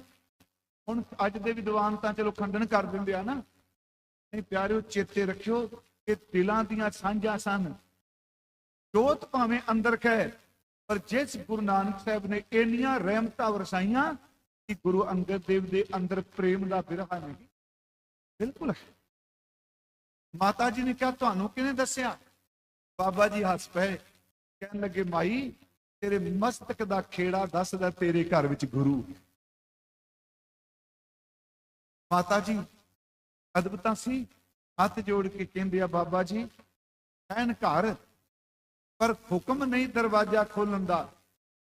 ਬਾਬਾ ਜੀ ਕਹਿੰਦੇ ਆਪਾਂ ਕੋਈ ਹੁਕਮ ਅਦੋਲੀ ਨਹੀਂ ਕਰਨੀ, ਰਬਾਬੀ ਬੁਲਾ ਲੈ ਜੀ। ਕਹਿਣ ਲੱਗੇ ਤੁਸੀਂ ਕੀਰਤਨ ਕਰੋ, ਵਿਹੜੇ ਵਿੱਚ ਬੈਠ ਕੇ ਗੁਰੂ ਨਾਨਕ ਸਾਹਿਬ ਦੀ ਬਾਣੀ ਗਾਓ। ਮੈਨੂੰ ਪੂਰਨ ਭਰੋਸਾ ਹੈ ਕਿ ਗੁਰੂ ਨਾਨਕ ਸਾਹਿਬ ਦਾ ਸ਼ਬਦ ਸੁਣ ਕੇ ਗੁਰੂ ਅੰਗਦ ਦੇ ਬਾਹਰ ਜ਼ਰੂਰ ਹੋਣਗੇ। ਪਿਆਰਿਓ, ਕੀਰਤਨ ਸ਼ੁਰੂ ਹੋਇਆ। ਗੁਰੂ ਅੰਗਦ ਸਾਹਿਬ ਬਾਹਰ ਨਿਕਲੇ, ਨੇਤਰਾਂ ਵਿੱਚ ਨੀਰ ਸੀ। ਧੰਨ ਬਾਬਾ ਬੁੱਢਾ ਸਾਹਿਬ ਜੀ ਇੱਕੋ ਦਮ ਅੱਗੇ ਵੱਧ ਕੇ ਮੱਥਾ ਟੇਕਿਆ। ਮਹਾਰਾਜ ਜੀ ਨੇ ਰਹਿਮਤ ਭਰੀ ਨਜ਼ਰ ਨਾਲ ਦੇਖਿਆ ਤੇ ਉਸ ਵਕਤ ਕਿਹਾ, ਮਹਾਰਾਜ ਸਤਿਗੁਰੂ ਜੀ ਕਿਰਪਾ ਕਰੋ, ਹੁਣ ਮੈਂ ਆਪ ਨੂੰ ਬੇਨਤੀ ਕਰਾਂ। ਦੇਖੋ ਕਿੱਡੀ ਵੱਡੀ ਨਿਰਮਾਣਤਾ ਹੈ। ਆਪਾਂ ਬੈਂਸ ਸਾਹਿਬ ਬੈਠਿਆ, ਤੁਸੀਂ ਸਾਣੇ ਬੈਠੇ ਹੋ ਮਹਾਂਪੁਰਖ। ਇੱਥੇ ਤੇ ਬੰਦਾ ਨਾ 15 ਸਾਲ ਤੇ 113 ਸਾਲ ਤੱਕ ਕੋਈ ਸੋਚ ਵੀ ਨਹੀਂ ਸਕਦਾ। ਇੱਥੇ 13 ਦਿਨ ਬਣ ਜਾਏ ਤੇ ਬੰਦੇ ਗੱਦੀਆਂ ਮੰਗਣ ਲੱਗ ਪੈਂਦੇ ਹੈ। ਮੈਂ ਕਹਿੰਦਾ ਕਿੱਡਾ ਵੱਡਾ ਸਿਦਕ ਹੋਏ। ਉਹਨਾਂ ਨੇ ਕਦੀ ਗੱਦੀ ਨਹੀਂ ਮੰਦੀ, ਗੱਦੀ ਤੇ ਬਿਠਾਉਂਦੇ ਰਹੇ ਆ, ਪਰ ਗੱਦੀ ਤੇ ਬੈਠਿਆਂ ਨੂੰ ਬਾਬਾ ਜੀ ਕਹਿੰਦੇ ਸਨ, ਮੈਨੂੰ ਆਪਣੀ ਗੋਦੀ ਵਿੱਚ ਨਿਵਾਸ ਦਿਓ। ਅੰਤਲੇ ਸਮੇਂ ਉਹਨਾਂ ਦਾ ਸੀਸ ਗੁਰੂ ਹਰਗੋਬਿੰਦ ਸਾਹਿਬ ਦੀ ਗੋਦੀ ਵਿੱਚ ਸੀ, ਰਮਦਾਸ, ਜਿੱਥੇ ਆਪਾਂ ਬੈਠੇ। ਧੰਨ ਬਾਬਾ ਬੁੱਢਾ ਸਾਹਿਬ ਜੀ ਨੇ ਕਿਹਾ, ਮਹਾਰਾਜ ਜੀ ਸੰਗਤ ਨੂੰ ਦਰਸ਼ਨ ਦਿਓ। ਤੇ ਧੰਨ ਗੁਰੂ ਅੰਗਦ ਸਾਹਿਬ ਪਹਿਲਾ ਬਚਨ ਕਿਹਾ, ਜਿਸ ਪਿਆਰੇ ਸਿਓ ਨੇਹੋ ਤਿਸ ਆਗੈ ਮਰ ਚਲੀਐ, ਤ੍ਰਿਗ ਜੀਵਨ ਸੰਸਾਰ ਤਾਕੈ ਪਾਛੈ ਜੀਵਨ।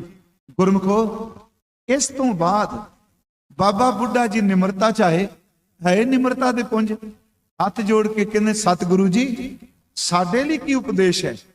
ਉੱਥੇ ਗੁਰੂ ਅੰਗਦ ਸਾਹਿਬ ਨੇ ਸ਼ਲੋਕ ਉਚਾਰਨ ਕੀਤਾ, ਦੇਖਿਆ ਆਖ ਬੁਝਾਇਆ ਸਿਫਤੀ ਸੱਚ ਸਮਿਓ, ਤਿਨ ਕੋ ਕਿਆ। ਅੰਗਦ ਸਾਹਿਬ ਜੀ ਦੇ ਕੋਲ ਖਡੂਰ ਸਾਹਿਬ ਧੰਨ ਬਾਬਾ ਬੁੱਢਾ ਸਾਹਿਬ ਜੀ ਲੰਗਰ ਦੀ ਸੇਵਾ ਨਾਲ ਕਰਦੇ ਰਹੇ। ਮਾਤਾ ਕਿਹੜੇ ਆਪ ਜੀ ਗੁਰਮੁਖੀ ਦੇ ਜਿਹੜੇ 35 ਅੱਖਰਾਂ ਵਿੱਚ ਗੁਰਬਾਣੀ ਪੜ੍ਹਦੇ ਹੋ। ਗੁਰਮੁਖੋ, ਇਹਨਾਂ 35 ਅੱਖਰਾਂ ਨੂੰ ਬਣਾਉਣ ਵਿੱਚ ਬਾਬਾ ਬੁੱਢਾ ਜੀ ਦਾ ਬਹੁਤ ਵੱਡਾ ਯੋਗਦਾਨ। ਬਾਬਾ ਸ੍ਰੀ ਚੰਦ ਜੀ, ਬਾਬਾ ਬੁੱਢਾ ਜੀ, ਮੈਂ ਅਰਜ਼ ਕਰਾਂਗਾ ਕਿ ਗੁਰੂ ਅੰਗਦ ਸਾਹਿਬ ਦੇ ਦਰਬਾਰ ਵਿੱਚ ਆਪਾਂ ਸਿਰਫ ਅੱਜ ਇਤਿਹਾਸ ਹੀ ਲਿਆ ਜੀ। ਉੱਥੇ ਸੇਵਾ ਲੰਗਰ ਚ ਕਰਦੇ ਰਹੇ। ਬਾਬਾ ਅਮਰਦਾਸ ਜੀ ਆਏ, 12 ਸਾਲ ਗਾਗਰ ਢੋਈ ਧੰਨ ਗੁਰੂ ਅੰਗਦ ਸਾਹਿਬ ਦੇ ਚਰਨਾਂ ਵਿੱਚ। ਜਦੋਂ ਗੁਰਿਆਈ ਦਾ ਤਿਲਕ ਦਿੱਤਾ, ਗੁਰਿਆਈ ਦਾ ਤਿਲਕ ਗੁਰੂ ਅੰਗਦ ਸਾਹਿਬ ਨੂੰ ਵੀ ਦਿੱਤਾ। ਇੱਥੇ ਬਾਬਾ ਬੁੱਢਾ ਸਾਹਿਬ ਜੀ ਨੇ ਬਾਬਾ ਅਮਰਦਾਸ ਜੀ ਨੂੰ ਗੁਰਿਆਈ ਦਾ ਤਿਲਕ ਦਿੱਤਾ। ਇੱਕ ਹੋਰ ਇਹ ਘਟਨਾ ਖਡੂਰ ਵਾਪਰੀ ਜੀ, ਆਮ ਜ਼ਿਕਰ ਨਹੀਂ ਕਰਦੇ। ਇੱਕ ਦਿਨ ਬਾਬਾ ਬੁੱਢਾ ਸਾਹਿਬ ਜੀ ਨੇ ਸੱਤਾ ਬਲਵੰਡ ਜੀ ਨੂੰ ਕਿਹਾ, ਜੀ ਕਿ ਸਾਨੂੰ ਕੀਰਤਨ ਸੁਣਾ ਦਿਓ। ਬਾਹਰ ਬੈਠੇ ਆ, ਉਹਨਾਂ ਦੇ ਮਨ ਚ ਆਇਆ, ਨਹੀਂ ਜੀ ਅਸੀਂ ਗੁਰੂ ਅੱਗੇ ਕੀਰਤਨ ਕਰਨੇ। ਜਦੋਂ ਗੁਰੂ ਅੰਗਦ ਦੇਵ ਜੀ ਨੂੰ ਪਤਾ ਲੱਗਾ, ਪ੍ਰਿੰਸੀਪਲ ਸਤਬੀਰ ਸਿੰਘ ਕਹਿੰਦੇ ਨੇ, ਹਜ਼ੂਰ ਨੇ ਇਸ ਗੱਲ ਨੂੰ ਚੰਗਿਆ ਨਹੀਂ ਸਮਝਿਆ। ਨਾਲ ਕਹਿ ਦਿੱਤਾ, ਭਾਈ ਜੀ ਜਦੋਂ ਅਸੀਂ ਬਾਬਾ ਬੁੱਢਾ ਸਾਹਿਬ ਦੇ ਅੰਦਰ ਬੈਠ ਕੇ ਕਹਿੰਦੇ ਸਾ ਕੀਰਤਨ ਸੁਣਾ, ਤੁਸੀਂ ਸਾਨੂੰ ਸੁਣਾਇਆ ਨਹੀਂ। ਇਹ ਘਟਨਾ ਖਡੂਰ ਦੀ। ਸਮਾਂ ਆਇਆ ਜੀ, ਇਹ ਗੁਰੂ ਜੋਤ ਗੋਇੰਦਵਾਲ ਚਲੀ ਗਈ। ਪਹਿਲਾਂ ਕਰਤਾਰਪੁਰ, ਤਿੰਨਾਂ ਦਾ ਨਾਂ ਹੈ, ਭਾਈ ਗੁਰਦਾਸ ਸਾਹਿਬ ਨੇ ਲਿਆ ਹੈ ਕਿ ਫਿਰ ਬਾਬਾ ਆਇਆ ਕਰਤਾਰਪੁਰ, ਭੇਖ ਉਦਾਸੀ ਸਕਲ ਉਤਾਰਾ। ਰਬਾਬੀਆਂ ਨੇ ਲਿਖਿਆ, ਫਿਰ ਵਸਾਇਆ ਫੇਰੂ ਆਣ ਸਤਿਗੁਰ ਖਡੂਰ। ਗੋਇੰਦਵਾਲ ਬਾਰੇ ਗੁਰਬਾਣੀ ਕਹਿੰਦੀ, ਗੋਬਿੰਦਵਾਲ ਗੋਬਿੰਦਪੁਰੀ ਸਮ ਜਲਨ ਤੀਰ ਵਿਭਾਸ ਬਣਾਇਓ। ਭਾਈ ਸਾਹਿਬ ਕਹਿੰਦੇ, ਫੇਰ ਵਸਾਇਆ ਗੋਇੰਦਵਾਲ, ਅਚਰਜ ਖੇਲ ਨਾ ਲਖਿਆ ਜਾਈ। ਵਿਸਾਖ ਦੀ ਸੰਗਰਾਂਦ ਹੋਈ, ਸੁੱਚ ਭਿੱਟ ਸੀ ਉਸ ਵਕਤ ਬਹੁਤ ਜ਼ਿਆਦਾ। ਮਨੁੱਖ ਦਾ ਬਾਣੀ ਤੇ ਨਾਲ ਜੋੜ ਬਣ ਜਾਏ। ਪਿਆਰਿਓ, ਉਸ ਦਿਨ ਜਿੱਦਨ ਬੌਲੀ ਦਾ ਟੱਪ ਲੱਗਾ, ਗੁਰੂ ਅਮਰਦਾਸ ਆਪ ਬਿਰਧ ਅਵਸਥਾ ਵਿੱਚ ਕੋਲ ਖਲੋਤੇ ਨੇ। ਗੋਇੰਦਵਾਲ ਸਾਹਿਬ ਦੀ ਬੌਲੀ ਦਾ ਪਹਿਲਾ ਟੱਪ ਬਾਬਾ ਬੁੱਢਾ ਸਾਹਿਬ ਜੀ ਨੇ ਲਾਇਆ। ਇੱਕ ਹੁੰਦਾ, ਦੇਖੋ ਮੈਂ ਇੱਕ ਦਿਨ ਸ਼ਬਦ ਵਰਤਿਆ ਟੱਪ, ਤੇ ਇੱਕ ਸੱਜਣ ਨੇ ਕਿਹਾ, ਜੀ ਨਹੀਂ ਜੀ ਟੱਕ।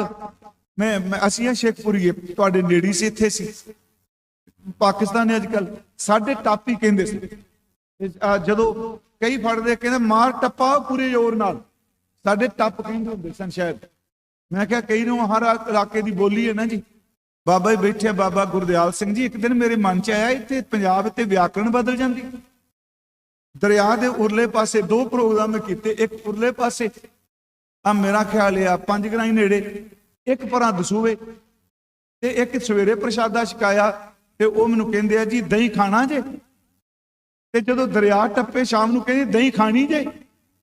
ਮੇਰੇ ਮਨ ਚ ਆ ਗਿਆ ਵੀ ਦਹੀਂ ਤੇ ਇੱਕ ਹੋਵੇ, ਸਵੇਰੇ ਪੁਲਿੰਗ ਸੀ, ਸ਼ਾਮੀ ਇਸਤਰੀ ਲਿੰਗ ਬਣ ਗਏ। ਉਹ ਇਸ ਕਰਕੇ ਸਾਡੀ ਬੋਲੀ ਇਹੋ ਜੀ, ਪੰਜਾਬੀ ਕੋ ਇੱਕ ਜੀ, ਮਾਝੀ ਵੱਖਰੀ, ਮਾਲਵੀ ਵੱਖਰੀ, ਦਵਾਬੀ ਵੱਖਰੀ, ਡੋਗਰੀ ਵੱਖਰੀ, ਮੁਲਤਾਨੀ ਵੱਖਰੀ, ਪੁਆਧੀ ਵੱਖਰੀ।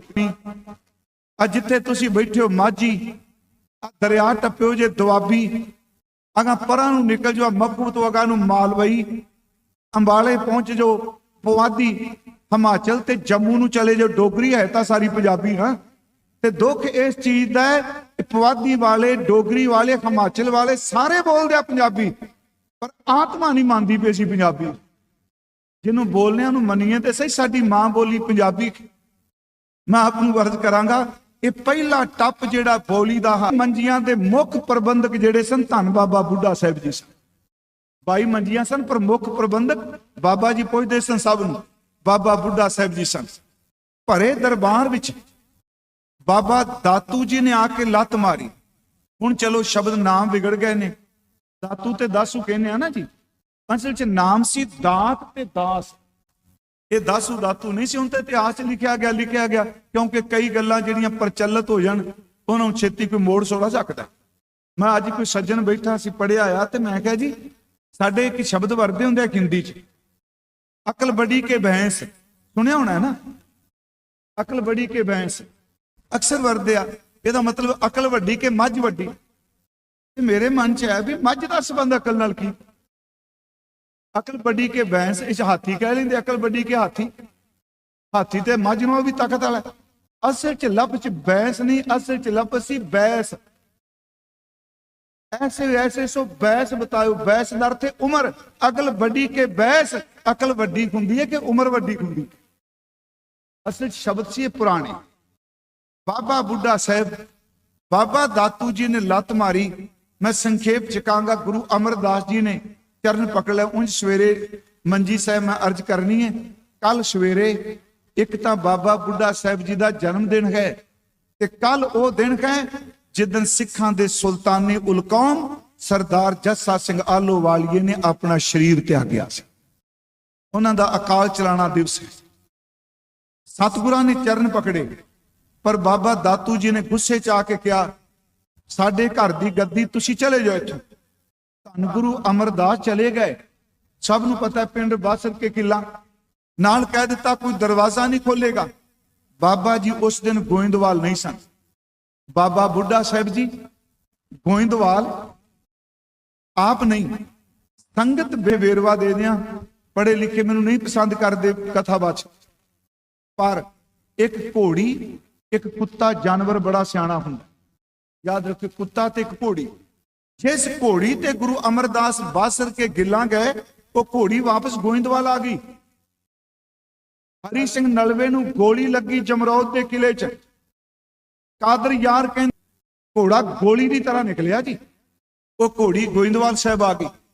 बाबा बुढ़ा साहब ने अगे घोड़ी ला ली, क्योंकि मैं फिर तुहानूं बेनती करा, घोड़ी बड़ी वफादार है मालक दी। उत्थे आके रुक गई। बाबा जी ने चार चफेरे देखिया, दरवाजा बंद सी, पिछों सन लाई, सन ला के अंदर बड़े। गुरु अमरदास जी नूं मत्था टेकिया, हसूर दे नेत्रां विच नीर सी। बाबा जी ने कहा, आप जी नूं पता नहीं कि आप जी दरवाजा खोल के आए? बाबा जी ने कहा, सतगुरु जी मेर करो, ये शरीर कदी गुरु दी हुक्म दूली नहीं करे। मैं दरवाजा नहीं, मैं सन लाई है। संगत जी, बाबा जी बाहर आए, गुरु अमरदास जी नाल ने, ते वेखो बाबा जी ने जदों बाहर आए, बड़ी संगत सी बासर के किला उतर, क्योंकि घटना छोटी नहीं सी, महाराज नूं लत मार दे। सारी संगत इको दम संगत विचों आवाज आई, धन भाई बुढ़ा जिन्ने गुरु लद्दा। फिर आवाज आई, धन भाई बुढ़ा जिन्ने गुरु लद्दा। उथे धन गुरु अमरदास ने कहा, संगत जी भाई बुढ़ा जी, बाबा बुढ़ा जी सिक्खी दी खद ने, इस तो अगे किसे सिक्खी नहीं कमा सकनी। जेड़ा इहदा नाम लेगा उहदा जन्म मरण कटिया जाए। देखो किड्डा बड़ा शब्द सी। ए सिक्खी को बोहित भारा, भवजल ते कर है निस्तारा। सिक्खी अवदना इसते पर है, नाम लैत गन बिगन सोहर है। प्यारियो, गोइंदवाल साहब की धरती ते गुरियाई दा तिलक गुरु रामदास जी नूं बाबा बुढ़ा साहब ने दिता। हुण आओ चलिए अगे।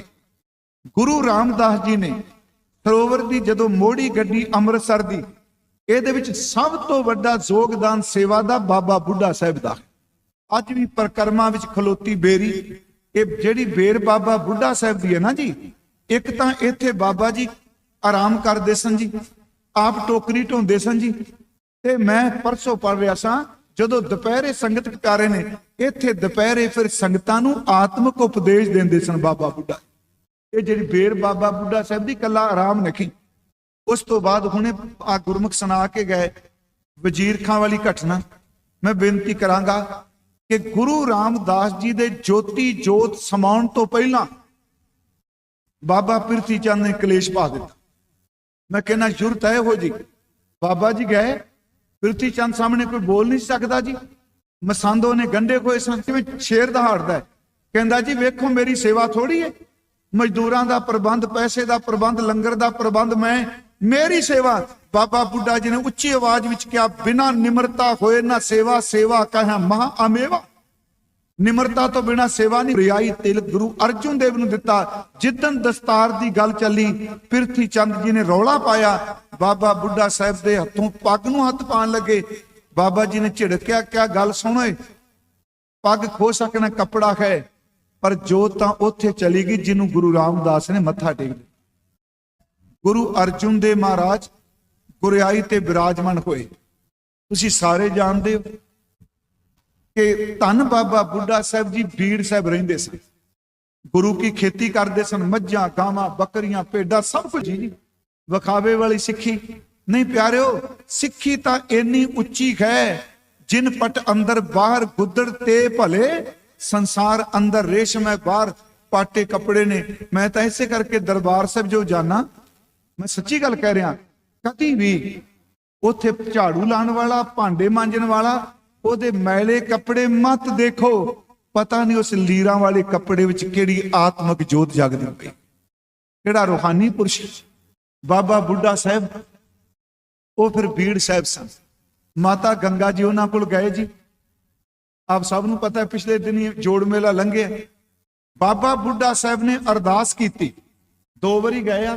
ਜਦੋਂ ਦੂਜੀ ਵਾਰ ਗਏ ਆ, ਉਦੋਂ ਮਹਿਮਾ ਪ੍ਰਕਾਸ਼ ਵਾਲਾ ਲਿਖਦਾ ਹੈ ਕਿ ਬਾਬਾ ਬੁੱਢਾ ਸਾਹਿਬ ਜੀ ਅੱਸੂ ਦਾ ਮਹੀਨਾ ਸੀ ਜੀ, ਤੇ ਝੋਨੇ ਦੇ ਖੇਤ ਦੀ ਵੱਟ ਤੇ ਬੈਠੇ ਸਨ। ਜਦੋਂ ਮਾਤਾ ਜੀ ਨੂੰ ਦੂਰੋਂ ਦੇਖਿਆ ਤੇ ਖੜੇ ਹੋ ਗਏ ਜੀ। ਮਾਤਾ ਗੰਗਾ ਜੀ ਨੂੰ ਦੇਖ ਕੇ ਜਿਵੇਂ ਬੰਦਾ ਨੱਚਣ ਲੱਗ ਪੈਂਦਾ ਹੈ। ਕਹਿਣ ਲੱਗੇ, ਮਾਂ ਜੀ ਅੱਜ ਭੁੱਖ ਬਹੁਤ ਲੱਗੀ ਸੀ ਮੈਨੂੰ, ਤੇ ਮਾਂ ਹੀ ਜਾਣਦੀ ਹੈ ਪੁੱਤਰ ਨੂੰ ਭੁੱਖ ਕਿੰਨੀ ਕੁ ਲੱਗਦੀ। ਪਿਆਰਿਓ ਯਾਦ ਰੱਖੋ, ਨਿਮਰਤਾ ਹੈ। ਉੱਥੇ ਜਦੋਂ ਬੇਨਤੀ ਕੀਤੀ ਜੀ, ਸਾਈਂ ਵਾਲਿਓ, ਪਹੁੰਚ ਵਾਲਿਓ, ਆ ਦਾਤ ਲੈਣ ਆਇਆ, ਅਰਦਾਸ ਮੈਨੂੰ ਪਤਾ ਹੈ ਸੱਚ ਹੈ, ਅੱਜ ਇਸ ਚੀਜ਼ ਦਾ ਖੰਡਨ ਕੀਤਾ ਜਾਂਦਾ ਹੈ। ਮਹਿਮਾ ਪ੍ਰਕਾਸ਼ ਗ੍ਰੰਥ ਸੂਰਜ ਪ੍ਰਕਾਸ਼ ਤੋਂ ਪਹਿਲਾਂ ਲਿਖਿਆ। ਉਹ ਕਹਿੰਦੇ ਨੇ ਜਦੋਂ ਬਾਬਾ ਜੀ ਨੇ ਗੰਢਾ ਭੰਨਿਆ ਤੇ ਨਾਲ ਹੀ ਕਿਹਾ, ਰਾਜ ਮੈਂ ਰਾਜ, ਜੋਗ ਮੈਂ ਜੋਗੀ, ਤਬ ਮੈਂ ਤਪੀਸਰ, ਗ੍ਰਿਸ਼ਤ ਮੈਂ ਭੋਗੀ, ਧਿਆਏ ਧਿਆਏ ਭਗਤਾ ਸੁਖ ਪਾਇਆ। ਇਹੋ ਜਿਹਾ ਪੁੱਤਰ ਪੈਦਾ ਹੋਵੇਗਾ ਜਿਹੜਾ ਰਾਜਿਆਂ ਵਿੱਚ ਰਾਜਾ, ਜੋਗੀਆਂ ਵਿੱਚ ਜੋਗੀ ਹੋਵੇ। ਮੈਂ ਅਰਜ਼ ਕਰਾਂ, ਗੁਰੂ ਹਰਗੋਬਿੰਦ ਸਾਹਿਬ ਦੇ ਜਨਮ ਤੋਂ ਬਾਅਦ ਗੁਰੂ ਹਰਗੋਬਿੰਦ ਸਾਹਿਬ ਦਾ ਨਾਮ ਬਾਬਾ ਬੁੱਢਾ ਜੀ ਨੇ ਰੱਖਿਆ। ਗੁਰੂ ਹਰਗੋਬਿੰਦ ਸਾਹਿਬ ਨੂੰ ਗੁਰਮੁਖੀ ਬਾਬਾ ਬੁੱਢਾ ਜੀ ਨੇ ਪੜ੍ਹਾਈ। ਇੱਥੋਂ ਤੱਕ ਕਿਹਾ ਜਾਂਦਾ 65 ਵਿਦਿਆ ਗੁਰੂ ਹਰਗੋਬਿੰਦ ਸਾਹਿਬ ਨੂੰ ਬਾਬਾ ਬੁੱਢਾ ਜੀ ਨੇ ਦਿੱਤੀਆਂ। ਕੋਈ ਛੋਟੀ ਗੱਲ ਨਹੀਂ। 65 ਵਿਦਿਆ, ਤੈਰਾਕੀ, ਜੋਤਿਸ਼, ਤਾਰਾ ਮੰਡਲ, ਘੋੜਸਵਾਰੀ, ਨੇਜ਼ਾਬਾਜੀ, ਇੰਨੇ ਵਿਦਵਾਨ ਸਨ ਬਾਬਾ ਜੀ। 65 ਵਿਦਿਆ। ਮੈਂ ਯਤਨ ਕਰ ਰਿਹਾ ਕਿ 65 ਦੀਆਂ 65 ਲੱਭ ਜਾਣ, ਇੱਕ ਇੱਕ ਨਾਮ ਬਾਬਾ ਬੁੱਢਾ ਸਾਹਿਬ ਜੀ। ਜਦੋਂ ਗੁਰੂ ਗ੍ਰੰਥ ਸਾਹਿਬ ਦਾ ਪ੍ਰਕਾਸ਼ ਹੋਇਆ ਤੇ 98 ਸਾਲ ਦੀ ਉਮਰ, ਜਿੱਦਣ ਬਾਬਾ ਜੀ ਸੀਸ ਆਪਣੇ ਸੀਸ ਆਪਣੇ ਸਿਰ ਉਤੇ ਸਵਰੂਪ ਰੱਖ ਕੇ ਆਏ, ਸਰੂਪ ਮਹਾਰਾਜ ਦਾ, ਉੱਥੇ ਸਾਹਿਬ ਨੇ ਕਿਹਾ ਸੀ, ਬੁੱਢਾ ਸਾਹਿਬ ਖੋਲੋ ਗ੍ਰੰਥ। ਇਹਨਾਂ ਆਵਾਜ਼ ਦਿੱਤੀ ਤੇ ਬਾਬਾ ਜੀ ਨੇ ਹੁਕਮਨਾਮਾ ਲਿਆ। ਮੈਂ ਅਰਜ਼ ਕਰਾਂ ਕਿ ਬਾਬਾ ਬੁੱਢਾ ਸਾਹਿਬ ਰੋਜ਼ਾਨਾ ਗੁਰੂ ਗ੍ਰੰਥ ਸਾਹਿਬ ਦੀ ਤਾਬਿਆ ਜਾਂਦੇ ਆ। ਇੱਕ ਬੜੀ ਵੱਡੀ ਗੱਲ ਸੀ ਜੀ। ਮੈਂ ਵੀ ਕਹਿ ਦਿੱਤਾ ਜੀ, ਬਾਬਾ ਬੁੱਢਾ ਸਾਹਿਬ ਜੀ ਨੂੰ ਗ੍ਰੰਥੀ ਸਾਹਿਬ ਬਣਾ ਦਿੱਤਾ। ਇਹ ਕਦੀ ਸੋਚਿਓ, ਭਾਰਤ ਵਿੱਚ ਵਰਨ ਵੰਡ ਮੁਤਾਬਕ ਪੜਨ ਦਾ ਤੇ ਪੜਾਉਣ ਦਾ, ਉਪਦੇਸ਼ ਦਾ, ਕਰਨ ਦਾ ਕੰਮ ਬ੍ਰਾਹਮਣ ਦਾ ਹੈ। ਮਨੂ ਸਿਮਰਤੀ ਕਹਿੰਦੀ ਹੈ, ਬ੍ਰਾਹਮਣ ਪੜਾ ਸਕਦਾ ਹੈ, ਬ੍ਰਾਹਮਣ ਲਿਖ ਸਕਦਾ ਹੈ, ਬ੍ਰਾਹਮਣ ਉਪਦੇਸ਼ ਕਰ ਸਕਦਾ ਹੈ, ਵੈਸ਼ਯ ਵਾਈ ਕਰ ਸਕਦਾ ਹੈ, ਖੇਤੀ ਕਰ ਸਕਦਾ ਹੈ। ਮੇਰੇ ਗੁਰੂ ਹਰਗੋਬਿੰਦ ਅਰਜੁਨ ਦੇਵ ਨੇ ਕਿਰਪਾ ਕੀਤੀ। ਉਹਨਾਂ ਨੇ ਵਰਨ ਦੀ ਮਰਿਆਦਾ ਤੋੜ ਕੇ ਕਹਿ ਦਿੱਤਾ, ਇਸ ਘਰ ਵਿੱਚ ਹਲ ਵਾੜ ਵਾਲਾ ਬ੍ਰਹਮ ਗਿਆਨੀ ਸੰਗਤ ਨੂੰ ਉਪਦੇਸ਼ ਕਰੇ। सतवें बड़ी वड्डा नुकता है जी। क्यों? महाराज 98 साल की उम्र च बाबा बुढ़ा साहब ग्रंथी साहब बने। गुरु अर्जुन देव शहादत का जाम पी गए ते जान लग्या गया गुरबलास च लिखिया है कि बेटा आद सिख ने बाबा बुढ़ा जी, इन्हां दे नाल सलाह करके हर काम करना। मैं संखेप अर्ज करा, गुरु अर्जुन देव शहीद होए ते जिहड़ा पाठ गुरु अर्जुन देव दे भोग दा कीता वो बाबा बुढ़ा जी ने किया। एक बार मेरे मन च आया, भाई जसबीर सिंह खन्ने वालियां कहा सी एक किताब है तुहाडे इत्थे लिखी, मंगल सिंह जी उपदेश दी लिखी बाबा बुढ़ा साहब, वो थोड़ी पोइट्री भी है ते वार्तक भी है। मेरे मन च है भी बाबा बुढ़ा साहब का जिन्ना जीवन इतिहास में है ना वो सारा एक जगह ते इकट्ठा कर लिया, कोई छोटी गल नहीं। बाबा जी गुरु हरगोबिंद साहब नूं गुरियाई का तिलक दिता, 2 किरपाना बाबा बुढ़ा जी ने पहनाई। हुण चलो भावें इतिहासकार कहंदे आ जी खब्बे पासे गलती ना पै गई, प्यारे हो जिन्हें शस्त्र विद्या सदाई उन्होंने पता नहीं किरपान किधर पानी। मीरी पीरी दियां 2 किरपाना जिस दिन अकाल तख्त बनिया, जदों आ इट्टां सवेरे देखने तख्त दियां ते मन च आउंदा है इन्हां इट्टां नूं बाबा बुढ़ा साहब दे हत्थ लगे, भाई गुरदास साहब दे हत्थ लगे। गुरु हरगोबिंद साहब ने इट्टां आप बनाइयां आप लाइयां ते दुनिया दे तख्त अज लाल किले ते 26 जनवरी 15 अगस्त नूं झंडा झुलदा, चहल पहल हुंदी है ना। तुसीं देखियो कि सच्चे तख्त दियां इट्टां नूं लखां संगतां रोज अकाल तख्त ते मत्था टेकदियां। समा आया जी गुरु हरगोबिंद साहब जी कैद कर लै गए। बाबा बुढ़ा जी ने चौकी कड्डी, एक सोनीपत जिथे आ मोर्चा लगा सी कि पिंड है जी बड़ खालसा, बड़ खालसा, पर उथों दे लोग कहंदे आ जी ये ना सी बुढ़ खालसा। ਇਹਦਾ मतलब जदों बाबा जी दिल्ली गए अगे ग्वालियर गया इस थां ते पड़ां कीता होवेगा। बाबा बुढ़ा साहब पंजाब तो चले, 2 चौकियां बाबा जी ने कड्डियां। एक जदों सतगुरु डरौली गए मालवे उदों पहली चौकी कड्डी, दूजी चौकी बाबा जी कड के ग्वालियर गए। गुरमुखो याद रखियो उस वेले उम्र बाबा जी की तकरीबन मैं बेनती करा 112-13 साल के करीब हो गई। 113 साल का बजुर्ग, उन्हें संगत नूं निराश नहीं होने दिता। धन धन बाबा बुढ़ा साहब जी उत्थे पहुंच के किले की परिक्रमा की ते जदों किले के दरवाजे अगे मत्था टेकिया ते दरोगे ने पूछा जी क्यों? कहने लगे मेरे दिल का पातशाह इत्थे आया है ते मैं उन्होंने नमस्कार करना। गुरु हरगोबिंद साहब आ होए, अमृतसर आए, बाबा बुढ़ा जी ने शब्द चौकी फिर कड्डी। सतगुरां ने भरी संगत च ये वर दिता कि बाबा जी तुहाडी कड्डी कोई चौकी जुगो जुग अटल होवेगी, तुहाडी चौकी विच मैं शामिल होना कर। अज ये चौकी अकाल तख्त साहब तो चलदी गए, सोदर रहराज साहब दे पाठ तो बाद ये चौकियां प्रभात फेरियां की तरह नहीं, इन्हां चौकियां दे शब्दां दी तर्ज भी हो रहा है।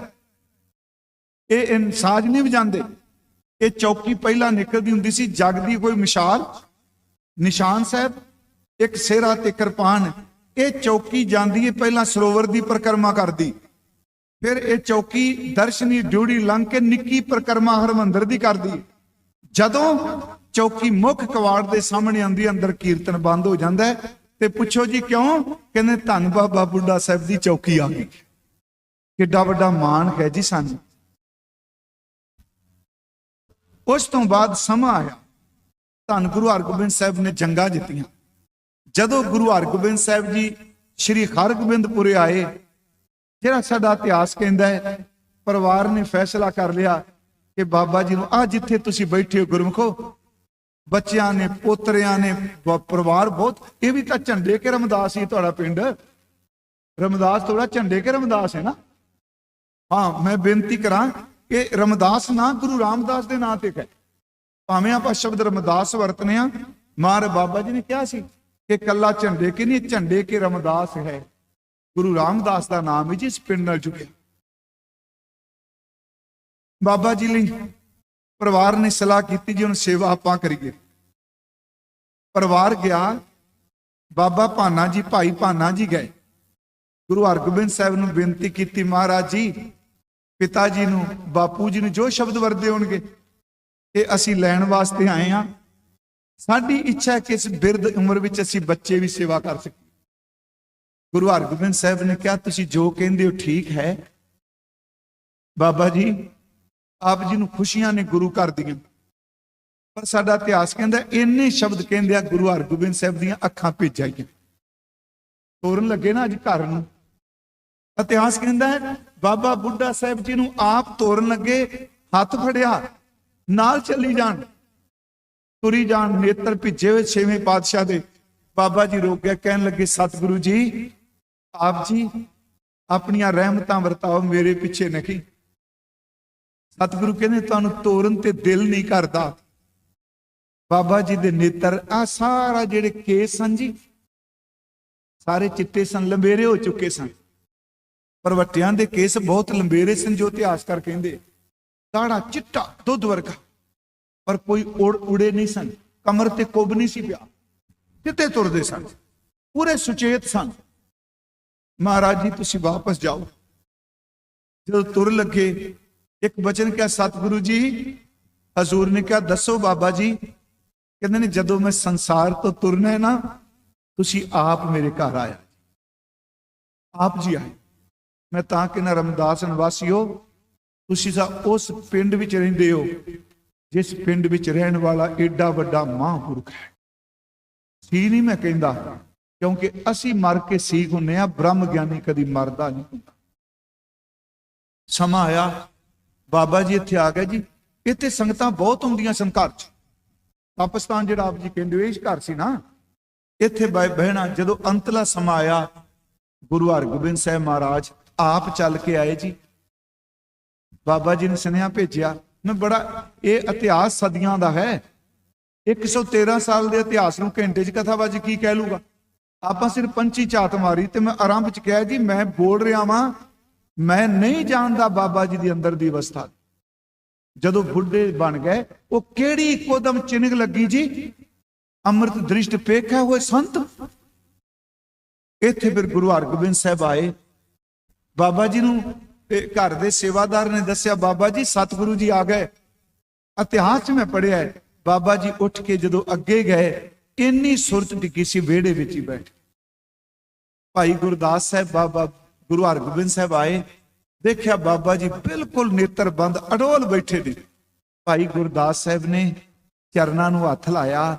ਬਾਬਾ ਬੁੱਢਾ ਸਾਹਿਬ ਦੇ ਨੇਤਰ ਖੁੱਲੇ। ਧੰਨ ਗੁਰੂ ਹਰਗੋਬਿੰਦ ਸਾਹਿਬ ਦੇਖਿਆ, ਇੱਕੋ ਦਮ ਜਵਾਨਾਂ ਦੀ ਤਰ੍ਹਾਂ ਜ਼ੋਰ ਮਾਰ ਕੇ ਖੜੇ ਹੋਣ ਲੱਗੇ।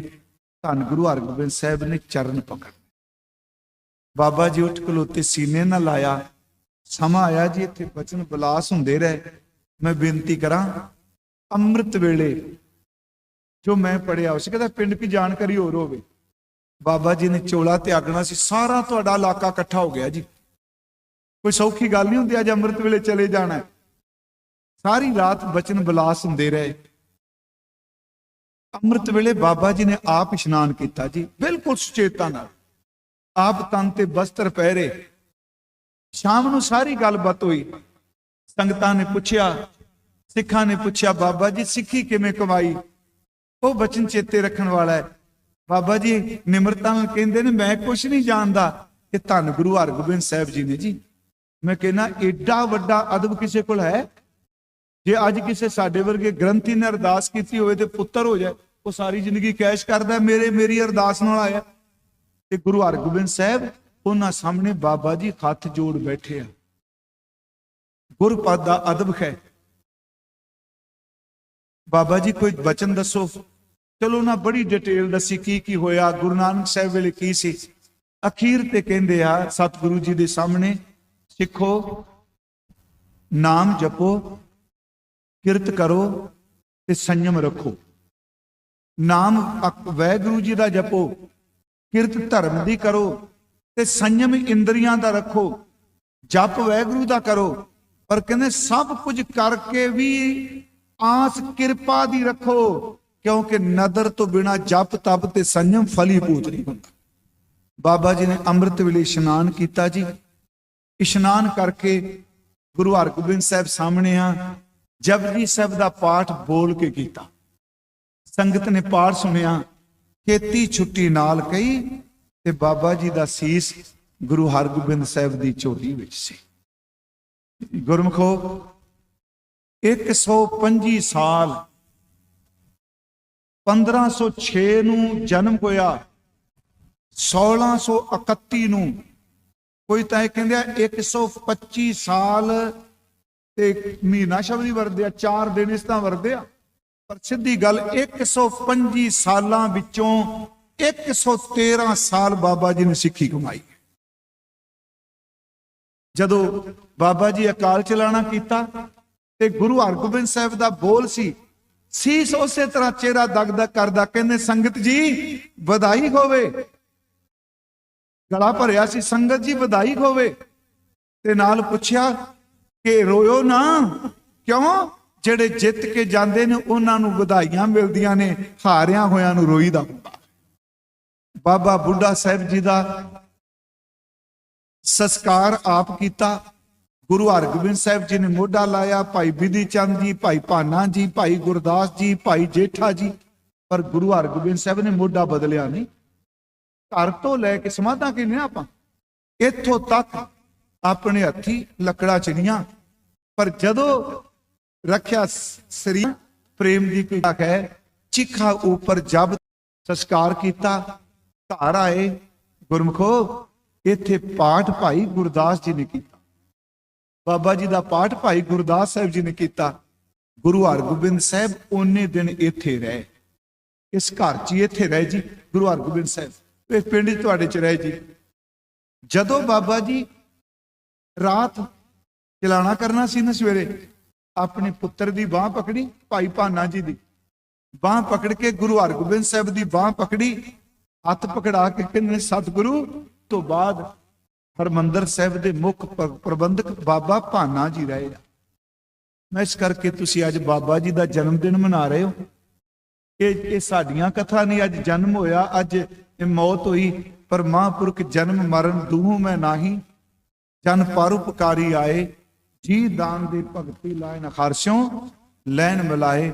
ਐਸੇ ਮਹਾਂਪੁਰਖ ਨੂੰ ਸਾਡੇ ਵੱਲੋਂ ਕੋਟ ਕੋਟ ਪ੍ਰਣਾਮ, ਨਮਸਕਾਰ। ਗੁਰਮਖੋ ਤੁਸੀਂ ਅਸਥਾਨ ਤੇ ਜਾਇਆ ਕਰੋ, ਤਪ ਸਥਾਨ ਤੇ ਜਿੱਥੇ ਬਾਬਾ ਜੀ ਬਹਿੰਦੇ ਰਹੇ। ਹੁਣ ਮੈਂ ਕਿਸੇ ਨੂੰ ਕੁਝ ਕਹਿ ਨਹੀਂ ਸਕਦਾ ਤੇ ਸਾਨੂੰ ਹੱਕ ਵੀ ਕੋਈ ਨਹੀਂ ਕਹਿਣ ਦਾ। ਬਾਬਾ ਜੀ ਬੈਠੇ ਆ, ਜਿੰਨੀਆਂ ਸਪਿਰਿਚੁਅਲ ਥਾਵਾਂ ਹੁੰਦੀਆਂ ਨੇ ਉਹਨਾਂ ਨੂੰ ਕਦੀ ਢਾਣਾ ਨਹੀਂ ਚਾਹੀਦਾ। ਕਦੀ ਤੁਸੀਂ ਸੋਚਿਆ ਹਰਮੰਦਰ ਸਾਹਿਬ ਇਮਾਰਤ ਛੋਟੀ ਕਿਉਂ ਹੈ?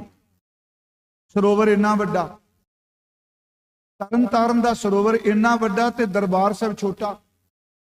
ਇੱਕ ਦਿਨ ਕੋਈ ਸੱਜਣ ਕਹਿ ਰਿਹਾ ਸੀ ਜੀ ਇਹ ਮਹਾਰਾਜ ਵੱਡੀ ਕਰ ਦਿੰਦੇ। ਨਹੀਂ ਪਿਆਰਿਓ, ਇਸ ਇਮਾਰਤ ਨੂੰ ਦੀਵਾਨ ਹਾਲ ਨਹੀਂ ਏ, ਇਹਦੀ ਜਦੋਂ ਸ਼ਬਦ ਪੜਿਆ ਜਾਂਦਾ ਹੈ, ਸ਼ਬਦ ਦੀਆਂ ਤਰੰਗਾਂ ਗੁੰਬਦ ਨਾਲ ਗੂੰਜਦੀਆਂ ਨੇ। ਤੁਸੀਂ ਦਰਬਾਰ ਸਾਹਿਬ ਦੇ ਕੀਰਤਨੀਆਂ ਨੂੰ ਦੂਜੇ ਗੁਰਦੁਆਰੇ 'ਚ ਕੀਰਤਨ ਕਰਾਓ ਤੇ ਹਰਮੰਦਰ ਸਾਹਿਬ 'ਚ ਕਰਾਓ, ਦੋਨਾਂ ਵਿੱਚ ਜ਼ਮੀਨ ਸਮਾਨ ਦਾ ਫਰਕ ਹੋਵੇਗਾ। ਕਿਉਂਕਿ ਹਰਮੰਦਰ ਸਾਹਿਬ ਦੀ ਬਣਤਰ ਐਸੀ ਹੈ, ਜਿੰਨੀ ਥਾਂ ਉਹ ਬਣੀ ਹੈ, ਸ਼ਬਦ ਗੂੰਜਦਾ ਤੇ ਪੂਰੇ ਦਾ ਪੂਰਾ ਸਾਰੇ ਇਲਾਕੇ ਵਿੱਚ ਸ਼ਬਦ ਦੀਆਂ ਤਰੰਗਾਂ ਫੈਲ ਜਾਂਦੀਆਂ। ਜਿੱਥੇ ਬਾਬਾ ਜੀ ਨੇ ਤਪ ਕੀਤਾ, ਕੱਲਾ ਮੱਥਾ ਨਾ ਟੇਕੀਏ, ਉੱਥੇ ਬੈਂਸ ਸਾਹਿਬ, ਕਿਉਂਕਿ ਮੇਰੇ ਵੀਰ ਨੇ, ਮੈਨੂੰ ਪਿਆਰ ਕਰਦੇ ਆ, ਇਹ ਸਾਰਾ ਬੈਂਸ ਪਰਿਵਾਰ ਮਿਲਦਾ ਭਾਵੇਂ ਘੱਟ ਆ, ਪਰ ਮੈਨੂੰ ਐਤਕੀ ਘਰ ਹੈ ਵੀ ਜਾਣਾ ਜ਼ਰੂਰ ਹੈ। ਤੇ ਮੈਂ ਹੁਕਮ ਮੰਨ ਕੇ ਆਇਆ, ਇਹ ਨਹੀਂ ਕਿ ਹੰਕਾਰ 'ਚ, ਕਿਉਂਕਿ ਮੰਜੀ ਸਾਹਿਬ ਦੀ ਕਥਾ ਕਰਦੇ ਆ, ਜੇ ਨੀਂਦ ਹੀ ਨਾ ਪੂਰੀ, ਮੇਰਾ ਖਿਆਲ ਮੈਂ 24 ਘੰਟਿਆਂ 'ਚ 3-4 ਘੰਟੇ ਪੈਣਾ ਜੀ ਅੱਜ ਕੱਲ। ਪਰ ਗੁਰੂ ਰਾਮਦਾਸ ਸਿੱਧੀ ਕਿਰਪਾ ਕਰਦੇ ਆ, ਉਹ ਤਰਸ ਕਰਦੇ ਆ ਜੀ ਆਪਣੀ ਵਡਿਆਈ ਨੇ। ਨਾ ਬਲੱਡ ਪ੍ਰੈਸ਼ਰ, ਨਾ ਕੋਈ ਸ਼ੂਗਰ, ਨਾ ਦੂਜਾ ਤੀਜਾ, ਕਿਉਂਕਿ ਦਰਬਾਰ ਸਾਹਿਬ ਦਾ ਔਰਾ ਹੀ ਇੰਨਾ ਵੱਡਾ, ਇੱਥੇ ਮੁਰਦਿਆਂ ਨੂੰ ਜ਼ਿੰਦਗੀ ਮਿਲਦੀ ਹੁੰਦੀ ਹੈ। ਪੂਰਨ ਸਿੰਘ ਉਹਨਾਂ ਨੇ, ਇਸ ਕੋਈ ਬੰਦਾ ਗਿਆ ਸੀ, ਪੁੱਛਿਆ ਸੀ ਉਹਨਾਂ, ਤਾਜ ਮਹਿਲ ਦੇਖਿਆ ਤੇ ਹਰਮੰਦਰ ਦੇਖਿਆ, ਸੁਣਿਆ ਹੋਣਾ ਤੁਸੀਂ। ਉਹਨੇ ਪੁੱਛਿਆ ਤਾਜ ਮਹਿਲ 'ਚ ਕੀ ਮਹਿਸੂਸ ਕੀਤਾ ਤੇ ਹਰਮੰਦਰ 'ਚ ਕੀ? ਕਹਿੰਦਾ ਤਾਜ ਮਹਿਲ 'ਚ ਮੁਰਦਿਆਂ ਦੀਆਂ ਕਬਰਾਂ ਨੇ, ਹਰਮੰਦਰ ਵਿੱਚ ਮੁਰਦਿਆਂ ਨੂੰ ਜੀਵਨ ਮਿਲਦਾ। ਬਸ ਇਹੀ ਫਰਕ ਹੈ। ਮੈਂ ਸਮੁੱਚੇ ਪ੍ਰਬੰਧ ਦਾ ਭਾਈ ਸੁਵਿੰਦਰ ਸਿੰਘ ਜੀ ਦੁਬਈ ਵਾਲਿਆਂ ਦਾ ਤੇ ਸੇਵਕ ਜਥਾ, ਇਸ਼ਨਾਨ ਸੇਵਕ ਜਥਾ, ਤੁਹਾਡਾ ਧੰਨਵਾਦ ਜੀ। ਤੇ ਸਾਰੇ ਧੰਨਵਾਦ ਕਰੀਏ ਬਾਬਾ ਬੁੱਢਾ ਸਾਹਿਬ ਦਾ, ਜਿਨ੍ਹਾਂ ਦੀ ਕਮਾਈ ਕਰਕੇ ਆਪਾਂ ਇਕੱਠੇ ਹੋਏ ਹਾਂ। ਵਾਹਿਗੁਰੂ ਜੀ ਕਾ ਖਾਲਸਾ, ਵਾਹਿਗੁਰੂ ਜੀ।